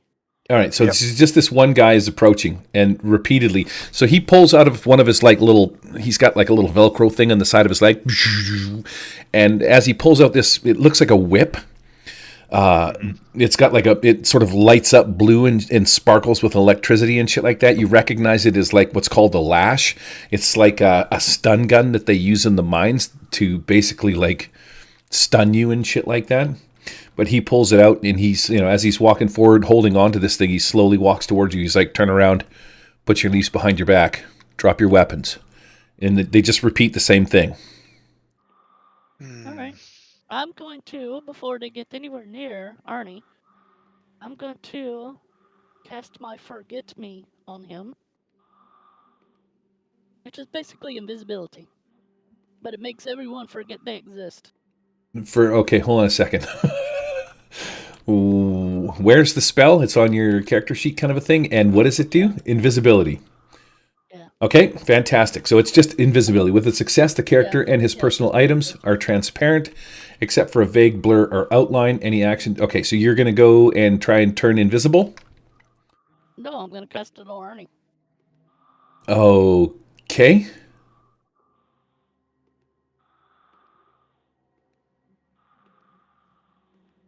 Let me roll and see if it goes off.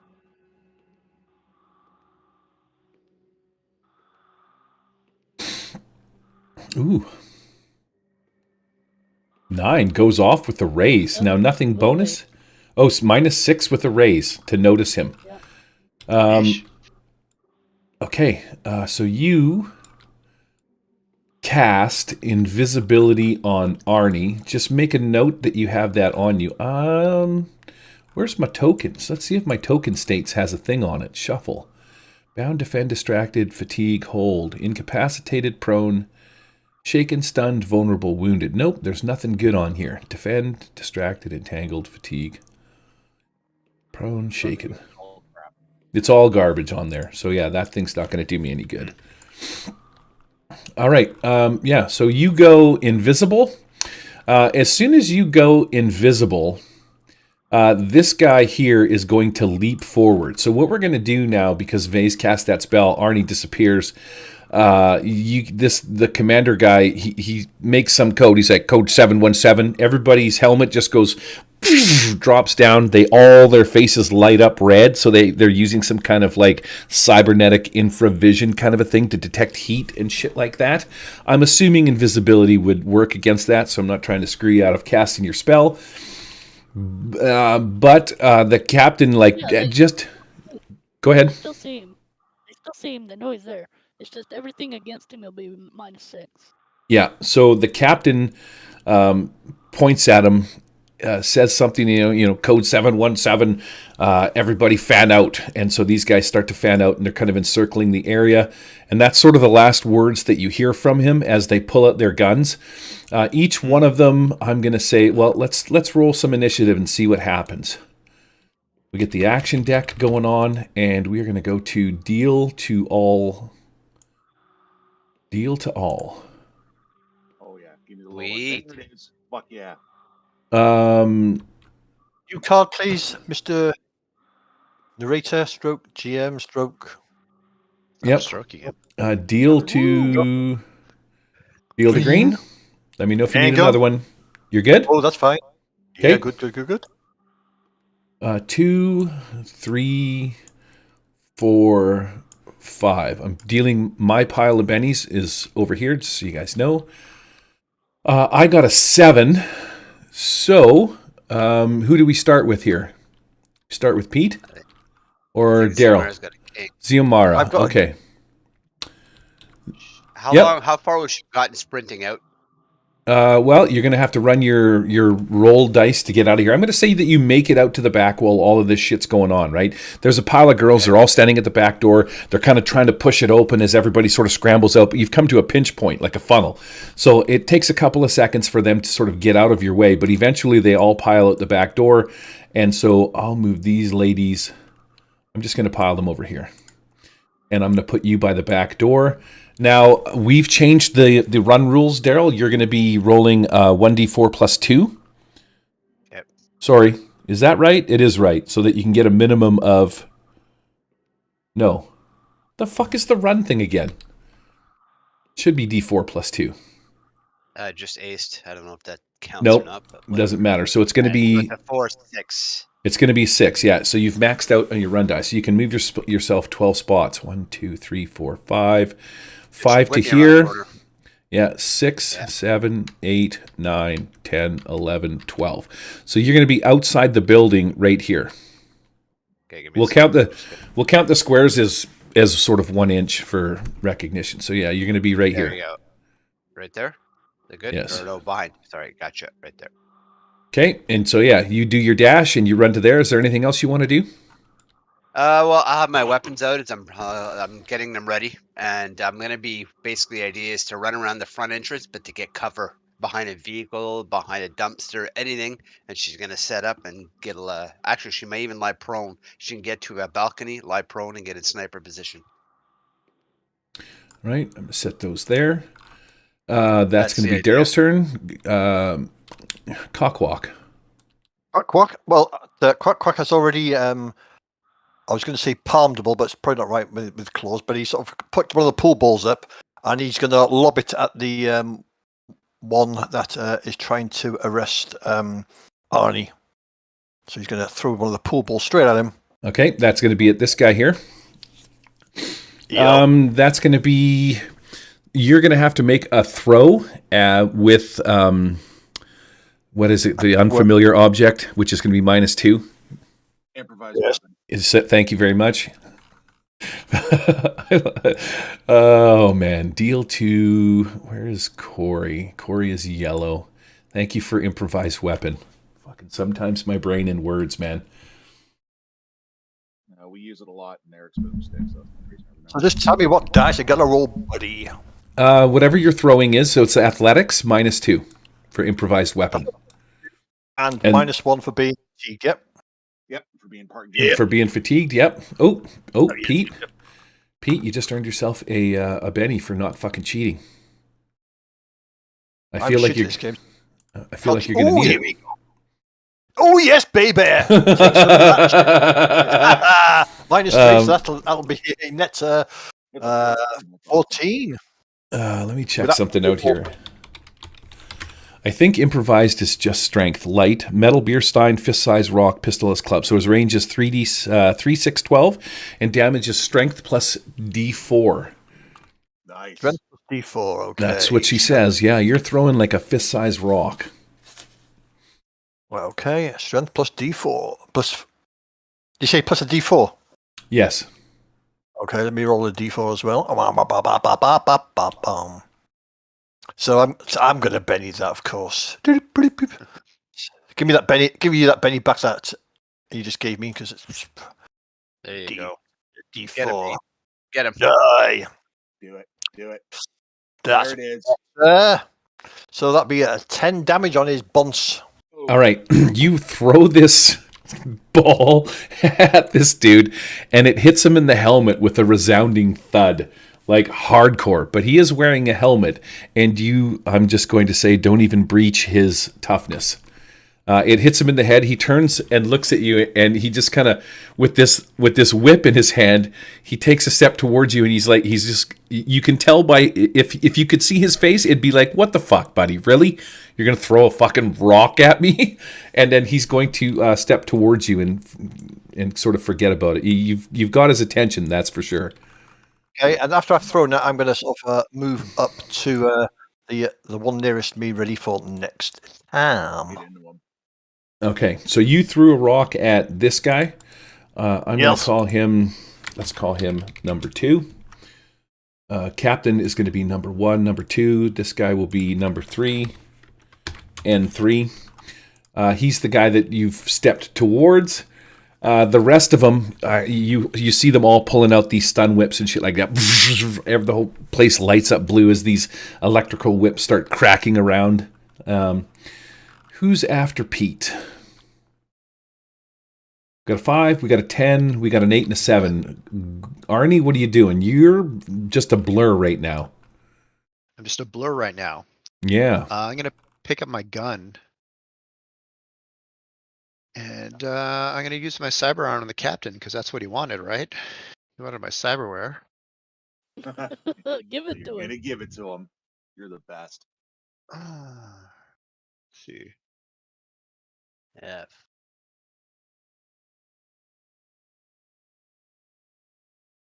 I'm going to Benny that, because I'm assuming that doesn't hit his parry.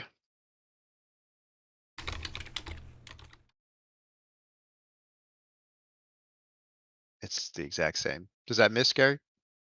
Sorry, I was typing to Michael. He's like, somebody pull your mic away from your mouth. Somebody, you can hear too much breathing. So I just it was like a sci-fi effect. Oh yeah. I'm used to that. It's terrible. Oh, I turned it off. What did you roll, buddy? I'm assuming a 4 doesn't hit his parry. Okay, so I got to go shift 1. Hello. Let's see what the parry is on the machine guard. Parry of 5. All right, I'm going to do one more Benny then. Because that's this guy. Oh my god. No, screw it. It's going to cut me up. There we go. Okay.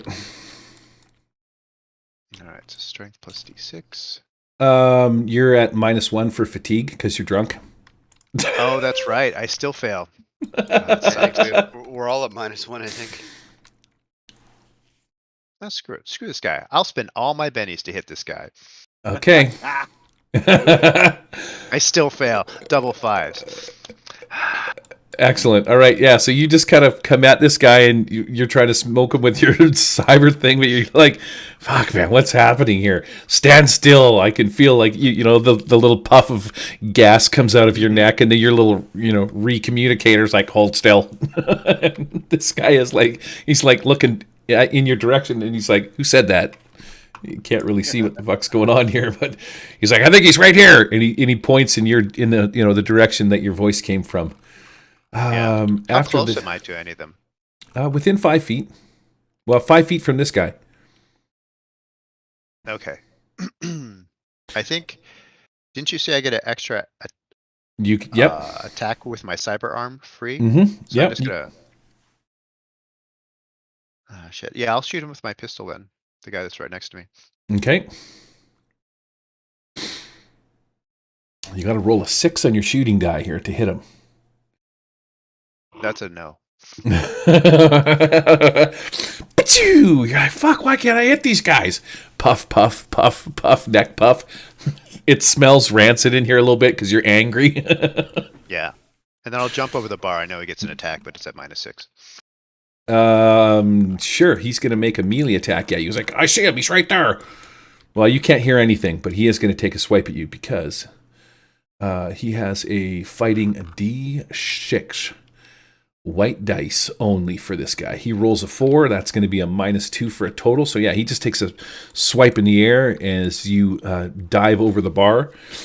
And as you dive over the bar, even though he missed, Captain Stormtrooper kind of points in that general direction, like he heard a noise or saw a thing. But yeah, these guys are all kind of like, you see their heads turned towards the bar. They haven't noticed you, but they have an idea. 6 or 6, me, and then Gordo goes last. Oh, Gordo. Oh, it's my turn now. Yes, Yeah, ma'am. Dude. Do it. Don't forget her. Fuck some shit up. Yeah. All Fuck right, her begin. Skill's kind of messed up right here, so. Take some more Well, drugs. so Do it. are each of these blocks like an inch? Yes, yeah, we're going to consider them an inch, yes. All right. I'll cast telekinesis.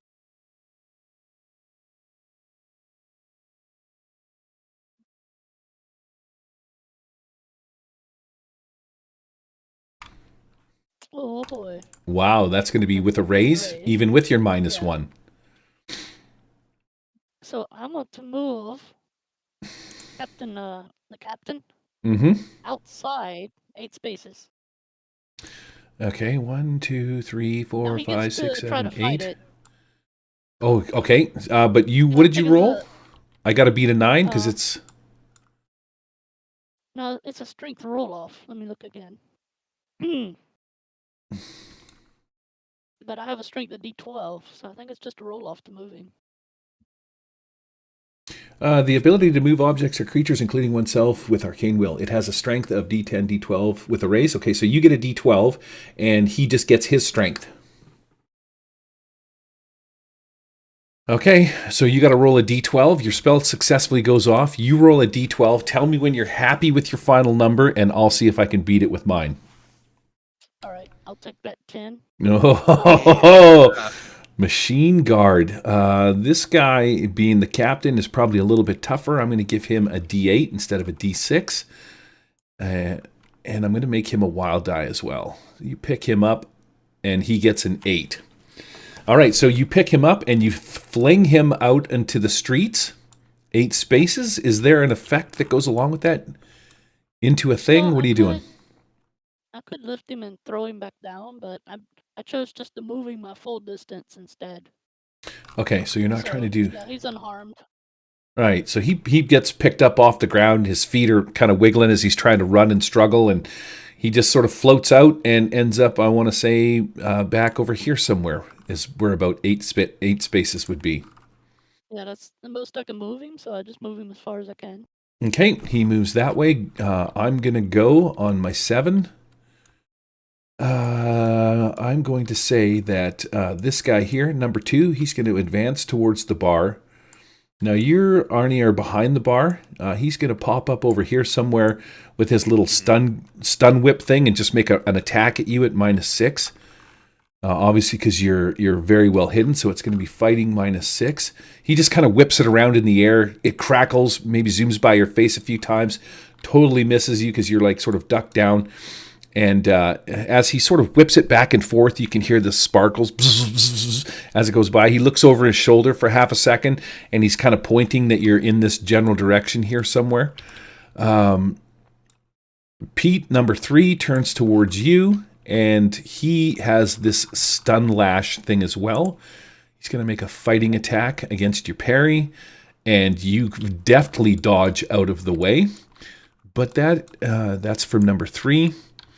These 2 guys as well are going to advance on you because you're really the only person that's done anything to them that they can figure out. So I'm going to hit you 2 more times with those guys. Another D6 on the white is the one we count. That's going to be a 4. And parry's too high. So yeah, you're just battling these things back and forth like friggin' Bruce Chitley. All right, never mind. That didn't even get one chuckle out of the deal. So, yeah, you're just a fury of claws and kicking ass as these 3 guys advance on you. They're trying to stun you. This guy here, I don't know that he would know that you have done anything in the corner. Yeah, because it's all psychic. I'm not Right. waving hands or casting spells or whatever. It's all So psychic. I'm going to put him over here then. He moves over here with his little stun baton. And at -6, he's going to kind of whip around and see if he can't get a thing done. Oh! He hops up on the bar. His rear foot tags the one end of the bar.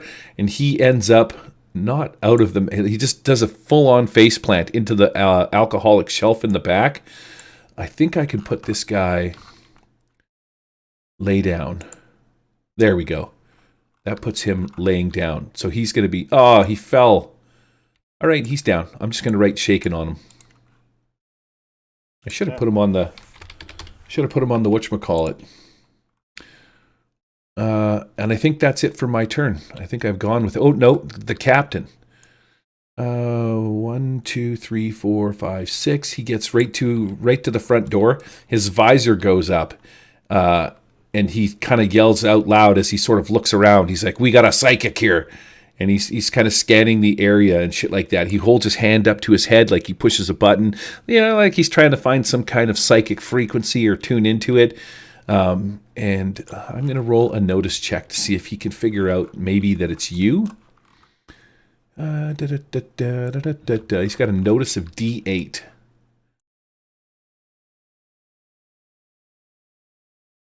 7 with a raise. So yeah, he walks in, scans the area, and he's talking out loud. He's like, cybernetic bug, highly doubtful. Cybernetic hippo, extremely unlikely. And who else is left in the bar? Nobody, because Daryl's outside. Right? He's like, the plant man, it's a possibility, but he's hiding over the bar. He stops and he points and he points at you, Six. He's like, "You stand down," and he points his weapon at in your general direction, but he doesn't fire. He's like, "This will be over in a minute. Just give us the plant." I just sit on the table. All right, so you're just gonna take a seat. Yeah, just gonna sit down at Okay. Indian style on the top of the table here. Right?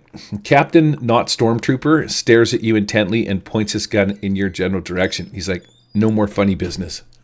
I know it's you." He's like, "There's no way these two dummies are doing it."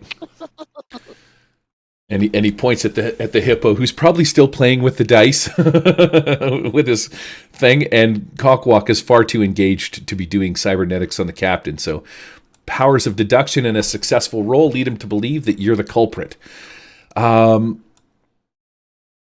Gordo, you're up, buddy. Gordo's going to put down his toy.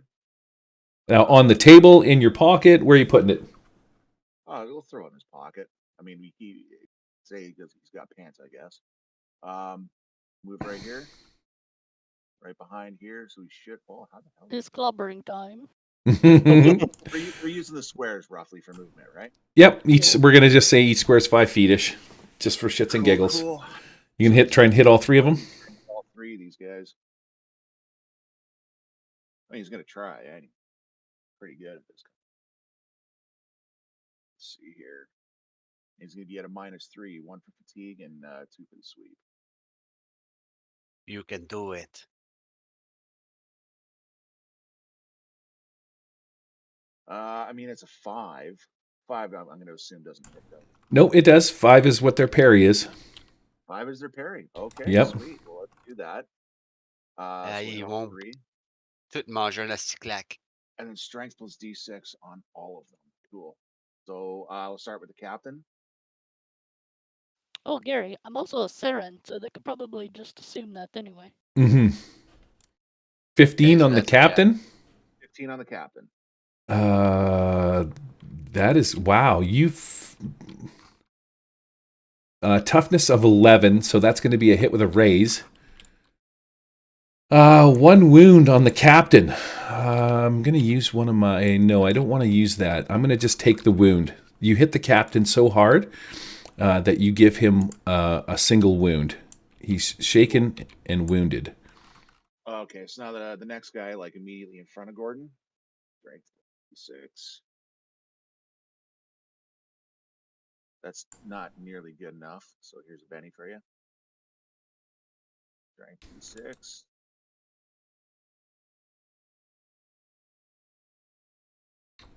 I mean, that's terrible. No, I don't like that. Give him one more.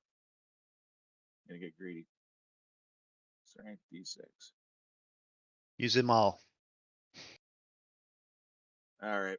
I mean, it's 6. I don't know how much. You said 11, right, on those armors? Yep. Okay. Well, I'll try my luck on the third guy then. So the guy in the middle seems to be safe for now. Strength and D6 for the third guy. Now his mace is AP1. Don't know if that's going to help make a difference or not. But damage 12. That puts it at 13. That's kind of shitty. 13 will be enough to shake him. So you hit the... Sorry, you hit which guy? This guy here? The third guy? Yeah, so the captain's got hit and took a pile of damage. The middle guy's safe. And the guy all the way to the right now just took whatever this last one was. Yeah, so he's going to be shaken as well. And it's AP1, so I don't know if that's going to make a difference here or not. Let's go And add... Two bennies are off the table here for you. Sweet justice. I'm going to put shaken on this guy. He's just shaken without a wound. I will steal your 2 bennies. Where are they? Over here? Okay. Yeah. Put these Yeah, back here. hardcore bucket on. Yeah, they got some serious armor and cybernetic link-ups. These guys are like a sweet military group of dudesters. I think that's everybody, right? So right-click, deal to all. Pete, how you doing? I'm fine, thank you. Okay, no jokers? No jokers. Okay, I'm going to spend a Benny because I got a stinking 4. That gives me a 10. I will keep the 10 without looking at anybody else's. Does anybody beat a 10? We got a Jack. Oh, yeah, Ace. lots of people do. Oh, wow. Ace of... Look at all the suits. Wow. I should have looked. Maybe I should have spent another penny. Oh, son of a bitch. Had I looked at the cards, I wouldn't have spent a penny, because look at... Like, what are the chances I'm going to get something better than that? Son of a gun. Okay, so Ace of Diamonds. Charles, you're going to go first. Okay, I want to Coyote Ugly up here on the bar. I want to smash the speed pour over there and test him with repair to make him distracted. Or I mean vulnerable. Oh, shit. So spray water in his face or whatever the speed pours are. Nice. Okay, so from the taps, you're going to try and do something out of the taps? Okay. Yeah. On to number 2? It's number, yeah. Okay. So it's going to be, I guess, your agility versus his smarts? Well, I'm using the repair skill because it's a technology. Okay, sure. You're doing a thing with that. Put your hand up, open the tap up, try and squirt some blink in his eye. Like a test. Blink, blink. So, 5. Okay, versus his smarts. Are you good with that 5? It doesn't matter. I have no bennies. Oh, suck it, loser. White die. He rolled a 3. Okay, so you spray some blink up in his face. Would you like him to be distracted or vulnerable? Vulnerable. Okay, so he becomes vulnerable. Description. I'm gonna smack him with my cyber arm now. Is vulnerable. Vey, 6 is next. Oh no, I'm gonna smack him with my cyber arm. Oh, now that he's oh yeah. Sorry, my bad. You get 2 attacks. Yeah, he's not done yet. 7, 6. So that hits Okay, him, right? that hits his parry. Yep. Roll your cyber arm damage. Get out of town. Nope, it doesn't matter. That was on the wild diets, so he only got 3 damage. Sucks. Okay. Okay, yep. Yep, he's distracted. He takes a couple of steps back. You swipe at him with your cyber limb and hit him in the foot a little bit. Yeah, hit some metal plating. Maybe there's a spark that happens, but nothing too serious. But he is still vulnerable for Yes. anyone else. So 6 would be next. 6, you have a gun pointed at you by the captain. He has got his cybernetic devices pointed in your direction. Oh, does he? Mm-hmm. This is after he got clocked. Yeah. But now in his face, I'm going to be a little more brave. But Uh-oh. Well, yeah, you got battle armor now, so you're good. oh yeah. All right, Watch- so I'm watch your going golem. to take cover behind this table, but at the same time, this guy behind the bar is going to fly out into the room and crash. All right. Telekinesis on Mr. Vulnerable. No, the one that's behind the bar. Okay, so that would be this guy over here, the shaken dude. Yeah. So I'm going to do strength plus d6 damage to him. That's a spirit roll, though. Yes, Actions and attacks made against him are +2 until the end of his next turn. So you get a +2 on all of your rolls. Do it. Fuck him up. Bay the Destroyer. All right, he needs to beat an 11 spirit roll. Easy. Okay, so you're rolling telekinesis, right? So you roll to see if your shit goes off. You rolled a raise or not? No, my telekinesis lasts for 5 rounds. Oh, okay. So you just rolled your... Okay, I got you. I got The you. blue, this guy is a spirit roll off. And mine's an 11. I thought it was strength. No, that was to move him. I'm going to crush him with Okay. It's funny when you Yeah, say that. You're like a mini Conan. I'm going to crush him. I will crush him. He gets a spirit of D6, and he's got to beat a 9 or get crushed. Yeah. White die, he rolls a 4, and I'm not spending a penny on that. So he rolls a 4, and he is shaken. Proceed to crush. Now I roll the damage, which is by d12 plus d6. I love that. Wow. Mm-hmm.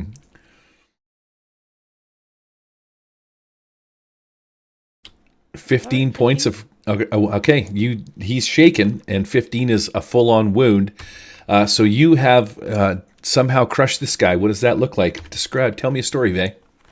Well, you can't have a bar fight without, crashing into a bunch of whiskey bottles and Yeah. alcohol bottles. So that's what I do. I just kind of smash him into the back. All right, he just kind of flails around. Bottles fall on top of him, and he just flails to the ground. Excellent. I'm cover behind this table. Okay, excellent. Who goes after Vay? Flip your card over, Vay. Oh, sorry. I got a queen. Queen? Queen it is. So it's you, and then Cockwalk, me, and Daryl goes last. Awesome. Yep. And we still got these 3 guys in front of him, so he's gonna just do Gordon things, man. That's just Gordon things. He's gonna swing at them all. So D10 minus 3. That's not nearly good enough, dude. Here, take that.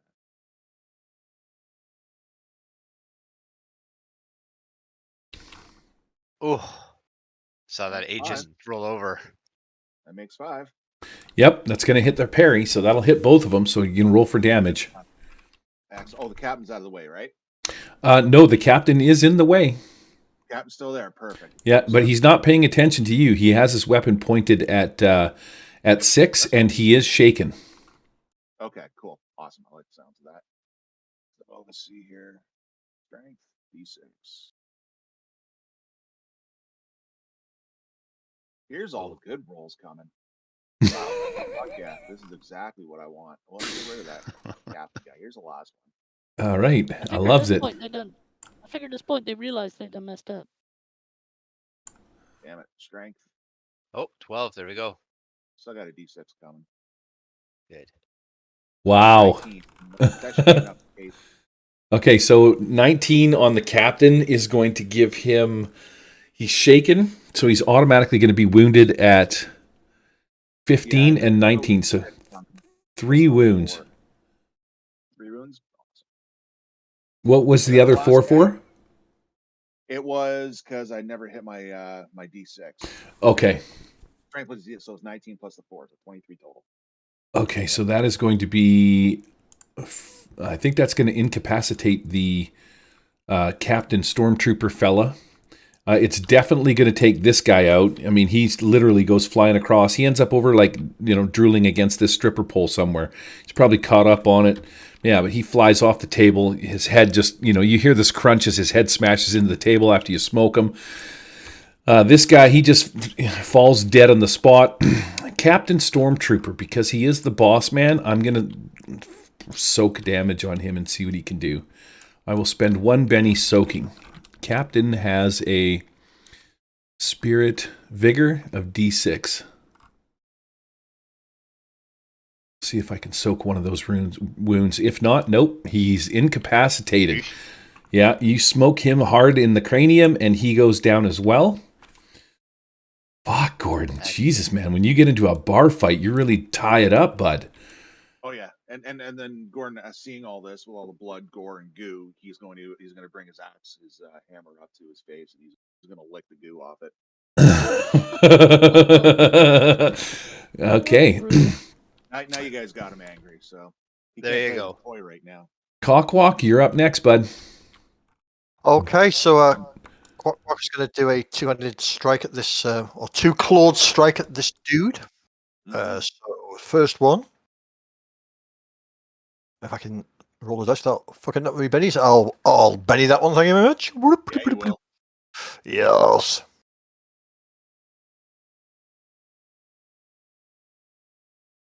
It's a 5.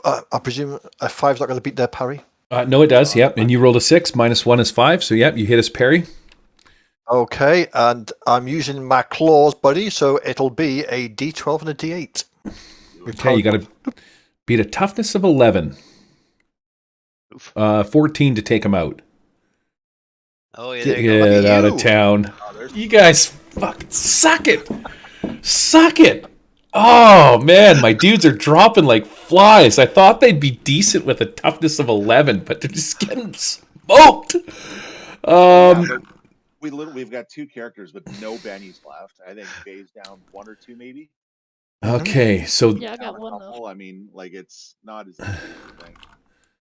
So that's Lucky rolls. I got 1 guy standing. That's this guy, number 2. Could have easily went the other way, depending on the rolls. Yeah. Okay, in that case, Quack, after downing that one, he's going to scuttle across in his best sort of arachnid type scuttle. It won't be his natural walk, but he'll make it look as fearsome as possible. He scuttles towards number 2 to try and sort of put some fear into him. 1, 2, 3, 4. Okay, you can get right up on this guy, right? 4 or 5. Yep. Within a square of this guy is where you can go to, but that's fine because he's like, this is bullshit. I'm the last one standing. You've utterly creamed my companions. He's going to make a run for it, but at the same time, he's going to run and shoot. Well, he's not running to. He's running to the front door without running his pace modifier. He's going to split. In doing so, when he gets to the door, he's just going to spray fire with his gun inside the bar.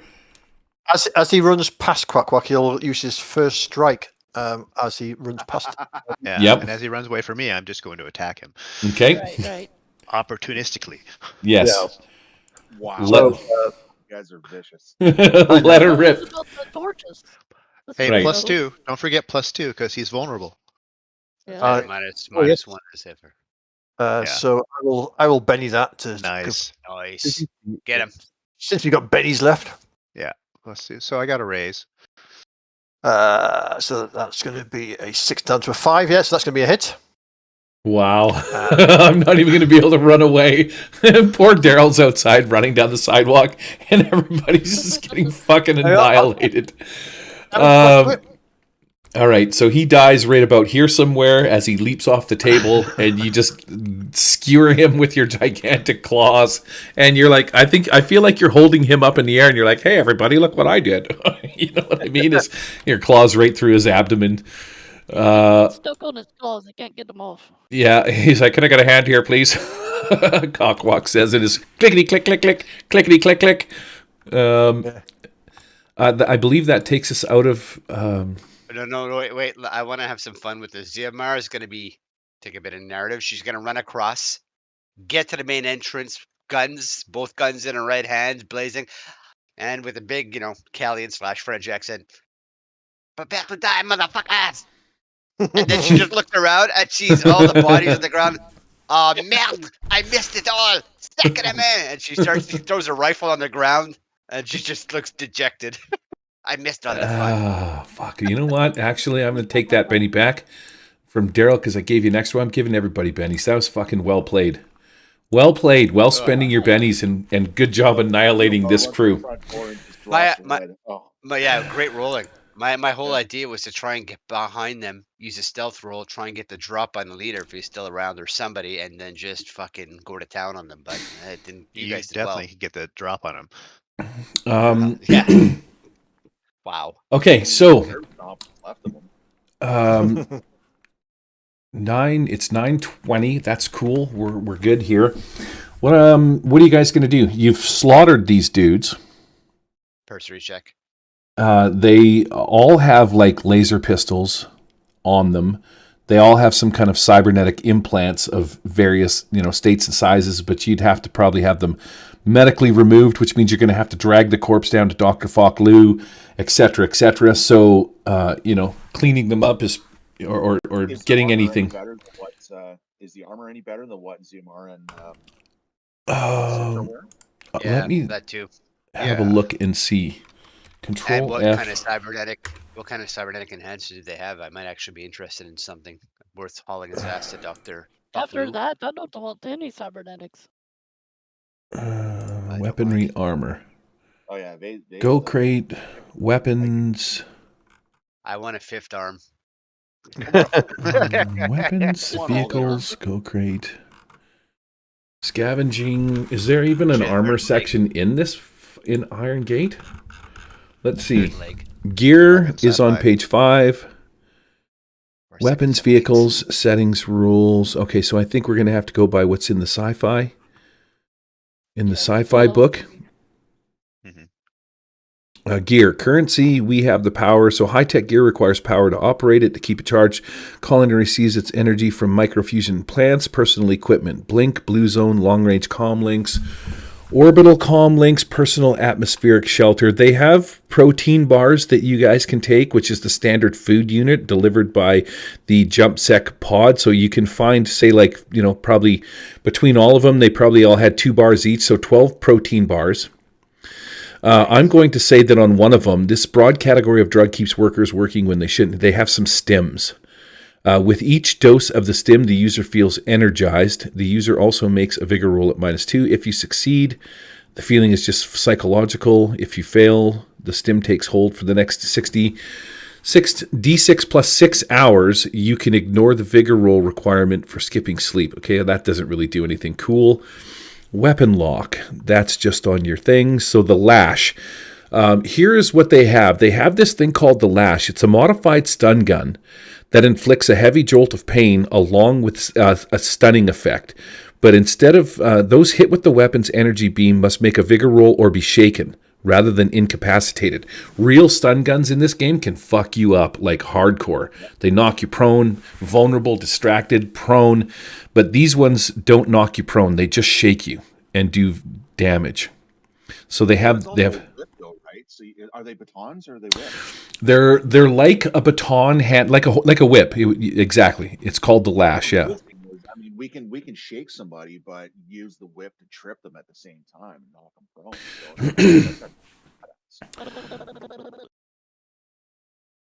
Vay, I'm very turned on by whatever it is you just did. Baby syndrome. Shaken by a lash. Oh, is that what that? You should say that as a sound clip, Gary. Right? Motorboating anybody, Gary. That's what I was thinking. Like, what's happening here? I think Gordon liked the idea of one of these stun whips, and he's going to grab one of those. That seems pretty badass. Okay, I will go. More into detail about that.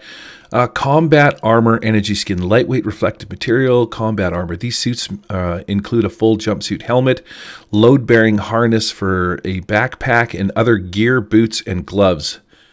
Yes, I'm going to say that their armor is combat armor. So let me take a look at the character sheet for Machine Guard +6, Toughness 11 +6. Yeah, combat armor. These suits include a full jumpsuit, helmet, load-bearing harness for a backpack, other gear, boots, and gloves. The vest is 5 pounds, and the helmet may also be worn separately. Combat armor adds +6 to your armor and negates up to 4 points of AP from ballistic attacks. So these are kind of like suits, combat armor suits. Okay, so they only work against ballistic, not against melee or laser attacks, correct? These suits, it doesn't say include full. Yeah, it doesn't specify that they only work versus certain things. So they work against everything. Oh, I'd definitely be interested in a suit of those. But a body armor that gives you +6, AP4. Oh. I mean, that's pretty badass, guys. In mine, it says just ballistic, but not energy or melee. Okay, because I'm going by the which one is that? And you looking in the science fiction one? Yeah. These suits, the combat armor adds +6 and negates up to 4 points. Oh, you're right. Sorry, it's in brackets at the end, but not energy or melee. So it's the same. It's just +6 instead of +4. But did it better than what you got? Did it add to their toughness in the melee? I don't think so. When they're fighting, okay. You know what? I'd be interested. It's still better than what I have. I think so too. I'll take one. All right, so you start peeling the armor off of these guys, and inside their comms, their helmets, like when you pop their helmets off, you can hear what's going on, and there's backup is on the way. You can hear something they're calling, Unit 717 report, come in 717, and they're like, backup is on the way. ETA like 2 minutes, which is probably enough time for you guys to grab some shit, run out of here, grab their suits and stuff like that, and do your thing. I'd like to give the bracelet back to Stunk. Go the other way, start ripping some cybernetics off, put it in the couch, and bring it with us. See if we can sell it to Falk Lou. This is full combat armor, okay, and it's +6 to armor, right? Yeah. Okay, gotcha. Thank you. So it's not hard to undress these guys and take their shit. Let's say the ETA is 5 minutes. Might take you a couple of minutes to undress these guys, take their armor off, grab their weapons and stuff like that. So you can have, how many was there? 5 guys and the captain? Yeah. So whoever wants armor or whatever can add a combat suit, and then you can put down 5 laser pistols. And grab energy clips. Grab the clips, she yells. 5 guys, and they have between 1 and 4. So roll me, or I'll roll it. 1, 2, 3, 4, 5. 3. So there's 1, 2, 3, 4, 8, 11 total clips, power clips on these guys. Energy packs. There we go. What are the stats on these laser pistols then? The same as the other ones. They're 3d6. Oh, 3d6, really? That's the range. That's the range. Laser pistol.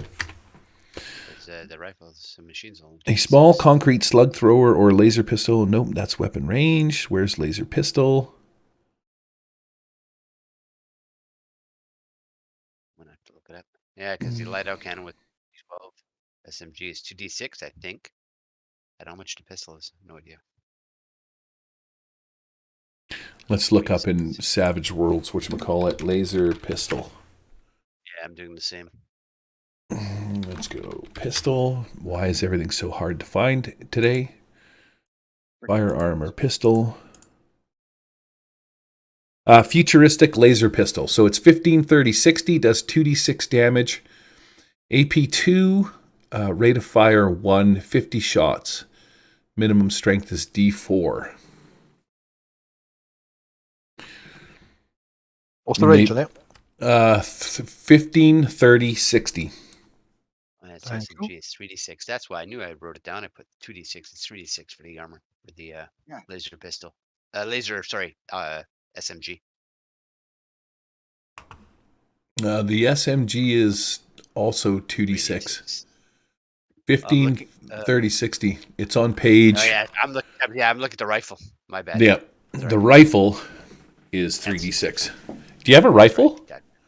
No, I have Oh. SMGs. I think. Okay. All right. So yeah, there, as you're putting the helmet on, you can hear what's going on. Whoever's wearing the armor and shit like that, you can hear them calling out.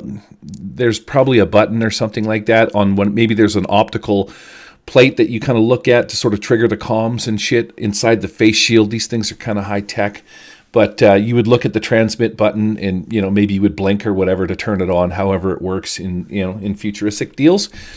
But yeah, you can hear. There's a couple of squadrons that are coming. And they keep calling for the team. They're, asking for, Commander, Svensson or some shit like that. ETA 3 minutes, ETA 2 minutes, kind of a thing. You're undressing everybody, and they're like, you hear one of them say, GPS still has them inside Cyberdongs. Team 1, proceed with caution. So yeah, you kind of realize that these suits might have some kind of GPS tracking inside of them as well.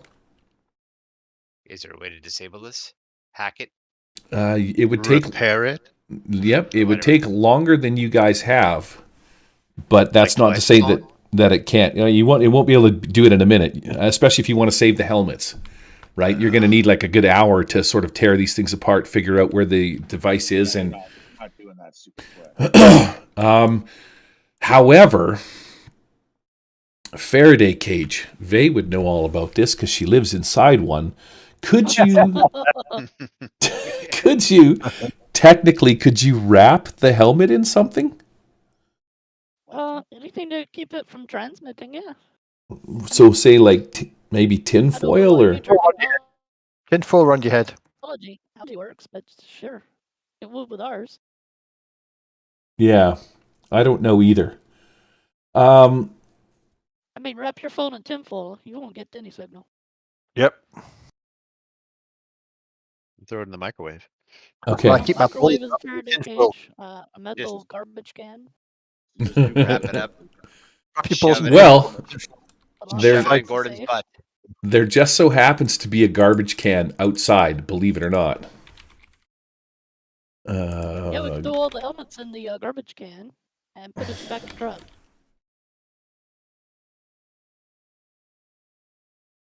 Trash can. It's very big, and don't throw anything in it because it'll disappear. Yeah, okay. But I will say that you can figure that out. Who's into the repair? I'm into the repair. Okay, Arnie, make me a check. I want you to do some kind of like knowledge repair kind of a thing. Mm-hmm. So it would be common knowledge because so you can roll your d6 or whatever. That's going to be a success. Well, you're a drunk still, +2. remember? It's +2. Okay, so so fix it. Cool. That's all right. So you're just like, yeah, there's a garbage can outside. Throw the helmets in there. It'll keep them from, locating our position. Yada, yada, yada. You grab some shit and everybody hightails it out of here. I tell Stunk I'll be back for a second round. Wait. Right. Yeah, I know where to do this. So let's just head that way. Yeah, let's go. Anytime you're in the neighborhood, feel free to come back to Cyberdongs. She reaches out and touches your plant along one of your sensory veins. Again, releases a nice puff of pollen from her glands. Now, are you giving her the? He does. She does. Are you giving her a little bracelet back to her? Yeah, I am, but I'm giving her a little stink back. Oh. All right. She Oh. holds it up to her face and she has a whiff of it and she's like, yeah, she understands exactly what you're doing, and she kind of makes a little bit of some kind of plant call because she's well versed in Florian mating rules and shit like that. Yeah, she shakes her flowers in your general direction and shows you some plumage or something like that. Perfect. Mm-hmm. I mean, because I'm half robot and she's robot too, so I can go both ways. Mm-hmm. You're not going to clean up your mess before you go? And she points to all the dead bodies laying on the ground. She's like, Their who's- buddies are coming to pick them up. We Oh, no, heard you it. can have those. They're free. Most appreciated. Enjoy your day. Welcome to. Thank you for patroning Cyberdongs. All right, let's scoot. Cool. Right. I'm gonna grab you guys. And then I become visible. I'm gonna drop you Yeah. over there. And I am going to clear. What is up here? She was hiding up there. Oh yeah, she was up in the roof, man. You just All right. tossed the ball in the corner, and she hit up there. Yeah. Put baby in the corner. Anything left on the map? Let's take the truck. All right, so we are going to go to clear this. Nothing left on here, is there? No, I don't want to pack that map, so we're good. All right, where to? What's your game plan, kids? Well, if I remember, Dujith is with the eyeballers. Is that correct? Yeah. At a temple. Okay. Hanging out with the eyeballers. Irongate. Troll F. The inward eye. Let me see if I can't give you some information or some background on what it is you know, because you guys are Jump Corps and whatnot, and you've read the files for the planet, etc., etc. You have an idea as to what you're getting into. The Temple of the Inward Eye, the former campus, now serves as the walled temple of a weird but harmless cult calling itself the Order of the Inward Eye. It's in the poison zone. The Order of the Inward Eye. Strange religions pop up inside the prison. The strangest for now is the Order of the Inward Eye. Based around the teachings of inmate Van Coro, the order offers its followers peace through meditation. What else might you know? An eyeballer is a member of the Order of the Inward Eye Gang. That's the local lexicon. Occasionally, you would have walked by street preachers. They would be like a band of a group, like, maybe 10 to 13, 1 to 13 members of the Order of the Inward Eye would be gathered on a quarter as they chant, smiling, wearing clean robes. They're basically like Hare Krishnas. Some of them hand out flowers to anyone passing by. You've seen these guys as you're cruising around. They talk about the doctrine of the order. They don't have any money, and they serve their leader, again, Van Coro. I'm just skimming Order of the Inward Eye through the book, and it seems Really nice guys with names like that. Cult of Inward Eye. sanctuary and shrines. So the Order of the Inward Eye maintains a number of sanctuary shrines throughout the poison zone. These shrines are essentially safe houses for members of the cult. Just little places that they put up. They give maybe some, like, soup kitchens or whatever, or these little sanctuary shrines. History, points of interest. Where the fuck is office? Maybe it's down a page or two. Temple compound. So you know that it's in the poison zone. The Order of the Inward Eye has claimed some of the... What the hell is that? I do not know. The Order of the Inward Eye has claimed some of the most dangerous territory in the poison zone. The ruins south of Relic's Point, where the air is thin, Ferrars roam the streets, and the machine guard are nowhere to be found.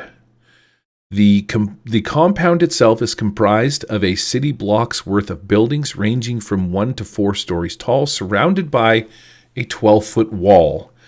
Inside the wall, the grounds are well kept and neat. The temple compound itself it says nigh impregnable.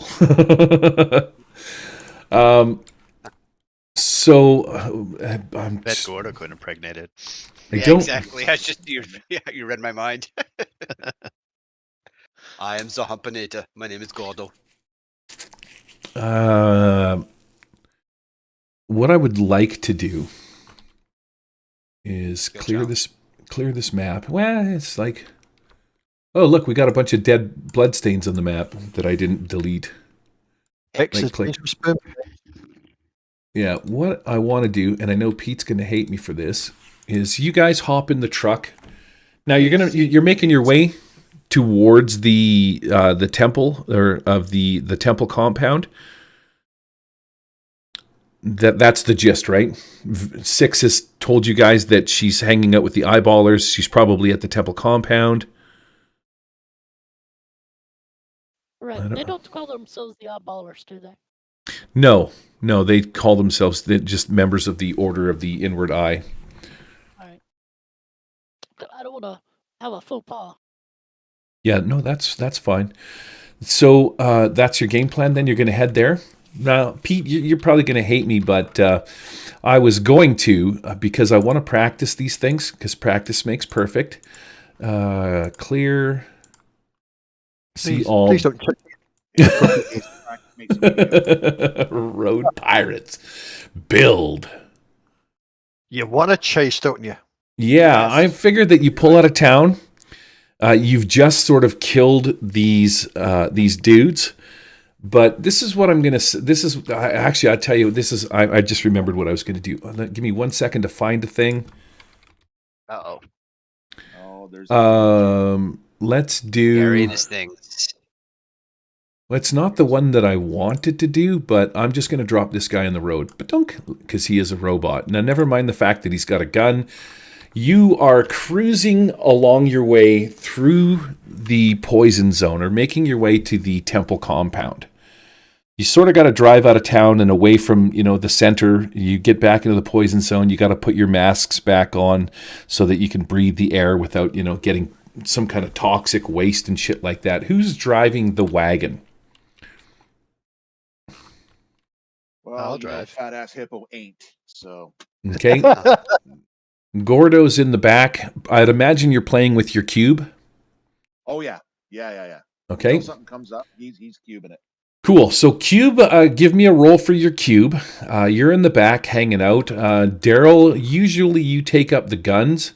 Oh, look, this shit wagon doesn't have the gun on it. Where's the wagon with the guns? Here we go. I think I might have to shrink this down. Right? Pardon me? I'm assuming we're all still fatigued. For an hour. Yeah, it was only for an hour. So yeah, you would still be, it's maybe been 15, 30 minutes since you guys, 15 minutes or so since you left the bar. I can't make this fucking thing any smaller. F8? I just press all the D4s. I just need one. Ignore that in its entirety. Yeah, I full on plan on doing it. Cool. Try this again. Well, they There we both go. succeeded. -1. Fuck yeah. You're just drunk and playing with your toys in the back? Oh, he is. Okay, so Gordo's in the back playing with his toy. Daryl, you're on the guns. There's a little seat that sits in by the tire here. Usually that's the spot that you take up. Charles is driving. Who's sitting in the passenger seat? If it's a chase, I'm in the back. I don't want to see this. I put up there because of danger sense of psionics. Okay, so you're going to be up in the front with your... Yeah. Okay, you're hanging out in the front. Let me lock this sucker down. I don't need to lock that down, come to think of it. I just want to... And Charles, you're in the back hanging out with... No, I'm driving. Sorry, not Charles. Gordo. Or Cockwalk, you're in the back. So Yep, we got Charles and Vay in the front, Daryl's on guns, and Pete and Corey are in the back as far as where people are. As you're driving down through this trail, you're talking about the temple compound on your comms and shit like that. Gordo, you're in the back fidgeting with your device, trying to figure out what this thing does. You've managed to get two of the codes, but for some reason you haven't had enough time to fiddle with it to get through sort of the rest of the process. And you're driving down the road, Charles, and as you do, I'm going to get you to make me a notice roll as this robot sort of walks out in front of you and just kind of stands there staring in your general direction. Now, it doesn't have a gun. Let me see if I can't find out what fucking page the robot image is on. But make me a notice check to notice this thing coming out. Otherwise, you just smoke into it, and you're going to take a bunch of... well, let's see. If you fail your notice check, then I'm going to make you make a driving check and possibly crash because you're going to swerve out of the way of this thing. All right. Do we still have the fatigue? Yes, you do. Does the cyber eye cancel it out? What does your cyber eye give you bonuses for? It's supposed to be a bonus for sight, vision. Yes. Yep. You're going to get your bonus for notice, so you're going to add whatever your deal is on that. So I got a 4. Okay, so I am going to go to... Oh, is that Savage Worlds? Oh, yeah, I don't have the Irongate one in here. That's a success? Yes. I'm just going to set this over here. Pop up. Go back to the beginning. I'll just show you what the... fuck, it doesn't matter. It's pointless. It doesn't matter what it looks like. That's what the robot looks like. Let's carry on with the what it is we're doing here. Okay, so you successfully noticed this thing? It appears to be so. All right, this robot walks out, diggy, diggy, diggy, diggy, sort of stands right in the front. It all sensors point towards your truck. You see this thing come out, you're like, oh, what the fuck is this? As this robot just kind of walks out in front of you and just sort of stands there. You slam on the brakes, or do you drive over it? Charles, what are you doing? Yeah, I slow down. I'm not going to hit him. Vay yells, crush him. Wow, 6. I didn't think you were so racist against robots, man. What is going on there? Racist against everyone. No, it's not racist. Just more like self-preservation. Okay, so yeah, this robot is just kind of hanging out in the front, Charles. You slow down. Can't really get by him on either side. He's kind of blocking the road. Is he that big? No, he would be a little bit smaller. He's Android size. They have these things that are... You've seen them before, but I don't know what I did with where my mini's at. Maybe it's in the Last Parsec thing here. I'll be looking around for if he has any friends hiding somewhere, snipers or hidden people. This is the actual Last Parsec one, security bot. That's what he looks like. You've seen them before. You saw them on the ship. They're a standard.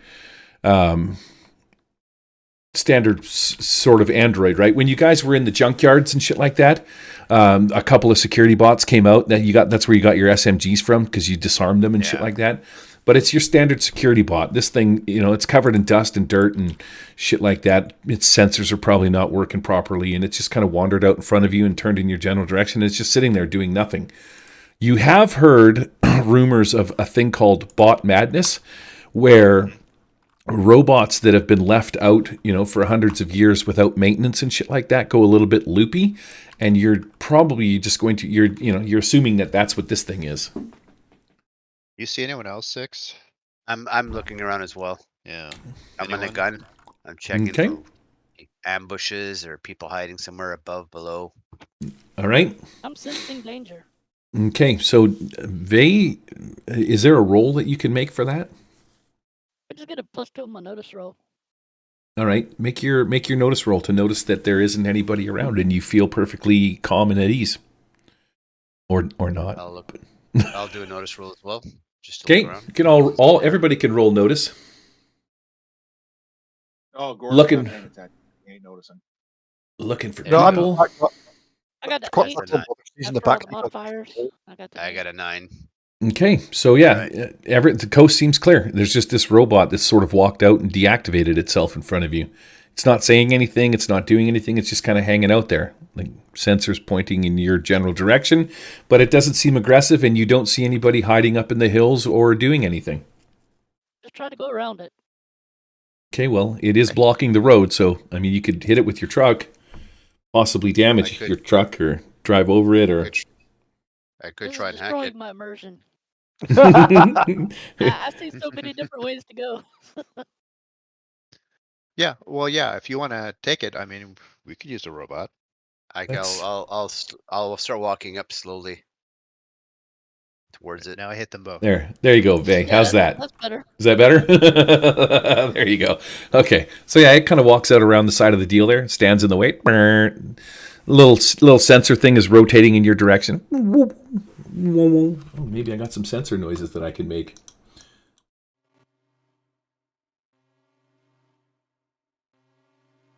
There you As go. long as not the mouth breathing one. Right?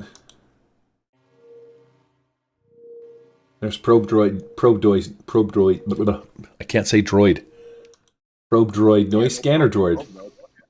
Hey, do one of you have the ability to maybe interface with that robot to make him follow us, or can you hack it or whatever?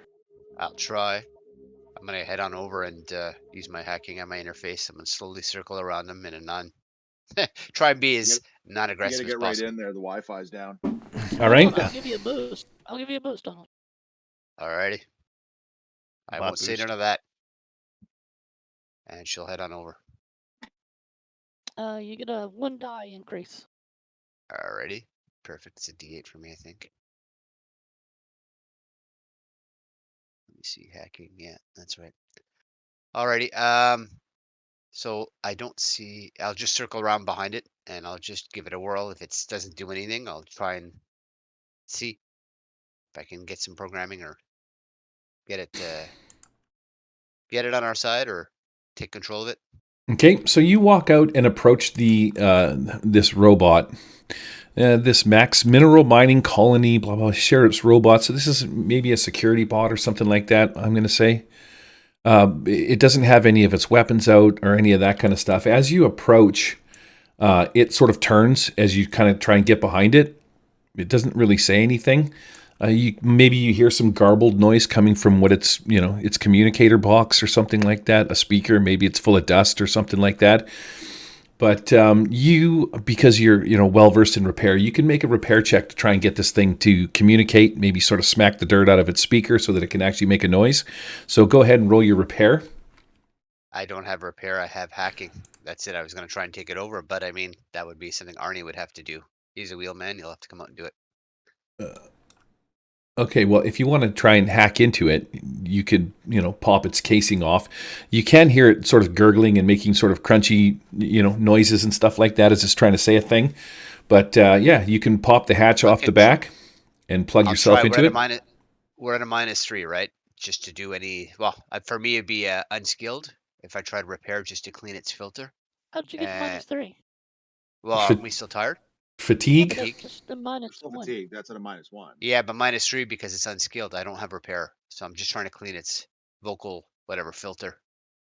Okay. The repair part. Okay. Yeah. Yep, Well, go since ahead. Arnie's behind the wheel, unless he comes out, I'll try to give it a whirl, see what happens. Yeah. Tell him to go help you. No way, I'm the wheelman. You are right now. You're hitting this thing in the head, trying to dislodge whatever shit's sort of stuck behind its little mouth screen where it would normally speak. And yeah, you can tell that it's got some crap stuck in there. Probably some hard sand over the hundreds of years that this thing's probably been walking around. I'll come. You know what? I'll try and hack it and rewire its vocal thing through my communicator. So the voice will actually be transmitted there, so it won't have to. I'll try and bypass it. Sure. Shit, that means the robot's going to have a shitty French accent too. There we go. That's a 4. That's a success. Okay, that's a success. So you plumb it into your little hacking tool and shit like that, and run a security diagnostic on this robot, and the first thing that pops up immediately is that this thing is just a hot mess. Its hardware, its software has, what is it called? Its algorithms are messed up from it just wandering around, for probably the past 100 years. None of it makes any sense, but it can communicate with you through this little box, and it introduces itself. It's like, hello, I am A174. And that's just what it says in text. So you just read it as, hello, this is A174. It says on your little hacking screen. So I'm going to start typing back to it and what are you doing here? You don't have to type back. You could just talk, okay. Right? But yeah. All right, because what are you doing here? The display says that it is a Max Mineral mining security bot. I don't remember even what I said. A714? Mm-hmm. All right, I wrote that down so that I will remember it. Actually, I'm just going to change the name on the fucking thing. How's that sound? A174. There you go. So Unit A174 Max Mineral Colony Security Bot. It's like it's on. It tells you that it's on patrol. Patrol to protect what? The mining colony, the mining dome is what it comes back with. And the mining dome's hundreds of miles away, or not even hundreds of miles away, but probably a good 25 miles away. This thing's nowhere in the vicinity of where it's supposed to be. I think you're a little bit lost. I shall designate you as A1. That would be our name. All right. And I will. Why don't you come with us? Perhaps we can assist you. Okay, Since so you're quite fast with the mine. do you ask it to come with you? The robot, so is it given a command and it makes a smarts roll? Let's see. So what does... I'm just going to roll a d6 for now because Charles has got to go here in 4 minutes. And it succeeds. It's pleasantly going to come with you. So it starts walking towards the back or towards the truck. And on the data pad, it's like it walks up to the door and grabs onto the driver's side door and it tries to get in. On the driver's side? Yeah. Oh, You're really? like, come with us. And it's like, it's going to try and hop in. Okay, well, does it know how to... Do you know how to drive? Yes. I look at we're it. not letting that thing drive, Red. Yeah. Get in the back with Gordon. Yes, go in the back. Proceed to the rear of the vehicle. There are Take people back there. the Join them. livestock. Okay. And then we'll have to clean them up later. Sure. It climbs into the back, without a problem because it's successfully given it the command. As it climbs into the back, everybody This give is me A1. give me a notice roll to notice the 3 cars off in the distance that are coming your way. They will be here by the time you get back in your truck and get up and running.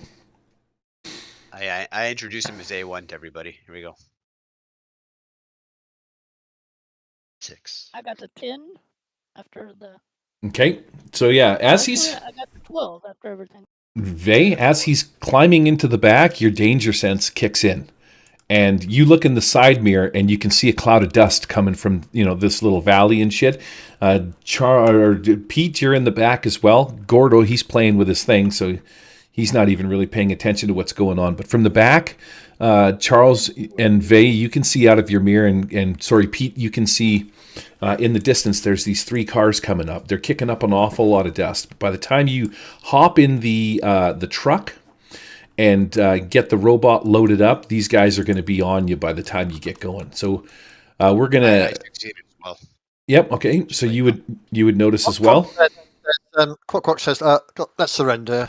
Otherwise, it'll be a tedious chase. So what I'm going to do while we end this is I got a deck of cards here, and we're just going to start flipping them over. I want to ask you, the autocannon, is it 360? It is, but you have to look at it. Oh, there's a joker there.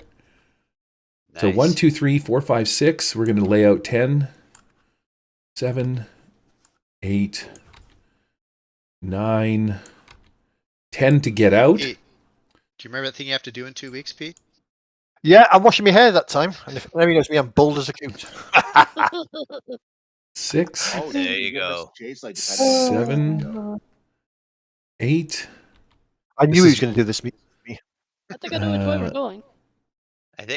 I thought it was your favorite, Pete. Chase. Yeah. That's sarcasm. There. I did them in 5e, but I did them as one round skill challenges. You know what? Blame Corey. It's all Corey's fault. Fuck yeah, chase scenes. There we go. There you go. Okay. I just wanted you guys to be here to set it up. We're doing a hard 10 o'clock stop. Everybody piles back into the wagon with this robot loaded into the back. It just goes over and sits down, kind of powers down a little bit. Beep, beep, beep, beep. Just sort of sits there quietly. Doesn't say anything because obviously its mouth is muffled with shit. I've laid down the cards for the chase scene. And yeah, you see in the dust behind you what appears to be some kind of scav gang, 3 cars coming, the dudes hanging out the window, they're yelling and screaming. You can hear gunfire, maybe the occasional laser pistol. But yeah, they're coming to get you. And we're going to end it right there. Yeah, so Pete can bail on the next episode, or at least the beginning half of it anyway, while we run this thing. Right. So We'll let you know when we're ready for you. It's a case. It'll be the whole thing. I'm gonna pack this up, So we're and gonna pencil Pete in for April. We're going to do it within one session. we should be able to get her done. Pete, why do you got to be such a negative Nancy, bud? Dang. We're already penciling in Pete for April. It's fine. I'm getting All right. too. So Thanks, you, guys. I gotta Gary, for bail. the game again. Take it All right. easy. Gary, See you- I got a question for you. Yes, go ahead. The autocannon, where did you pull the stats? Was that a Suede or somewhere else? Let me have a look and see. It's either Science Fiction Companion, Control F, but it's probably out of Suede. Auto Cannon. It's in our chat. I know. I have Maybe what you chat? got to scroll like a fucker to find it. No. But I have this basic stats. It's just a 360. Gary said to consult it, and there might be something that's specific about it here. Autocannon. No, that's it. That's old cannons. Autocannon 23. Okay, so autocannons, also called chain guns, are powered weapons that fire bursts of chemically propelled metal slugs at the target. They are primarily used by aircraft to destroy ground targets. So you have a light autocannon, AP4, heavy weapon, reaction fire up to 20 mil rounds, fully reloaded. Does not say anything about them being What 360. In the Sci-Fi Companion, it's page Sci-Fi Companion. 23. Okay. And I have that. let's see. Let me see. I'm gonna go to my drive here. Certainly isn't the Suede Sci-Fi Companion. We won't see that till the next fucking edition. Right. Okay, hold on. RPG. Oh, I where's should that? probably kill the stream. Thanks for watching, everybody. Later. Boop.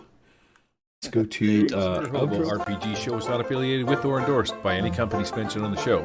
Any of the products that are mentioned on our show or that appear on any of our content are property and copyright of the respective owners. All items are used under fair use for education and review purposes. All other items are the intellectual property of the Murder Hobo RPG show, copyright 2022, all rights reserved.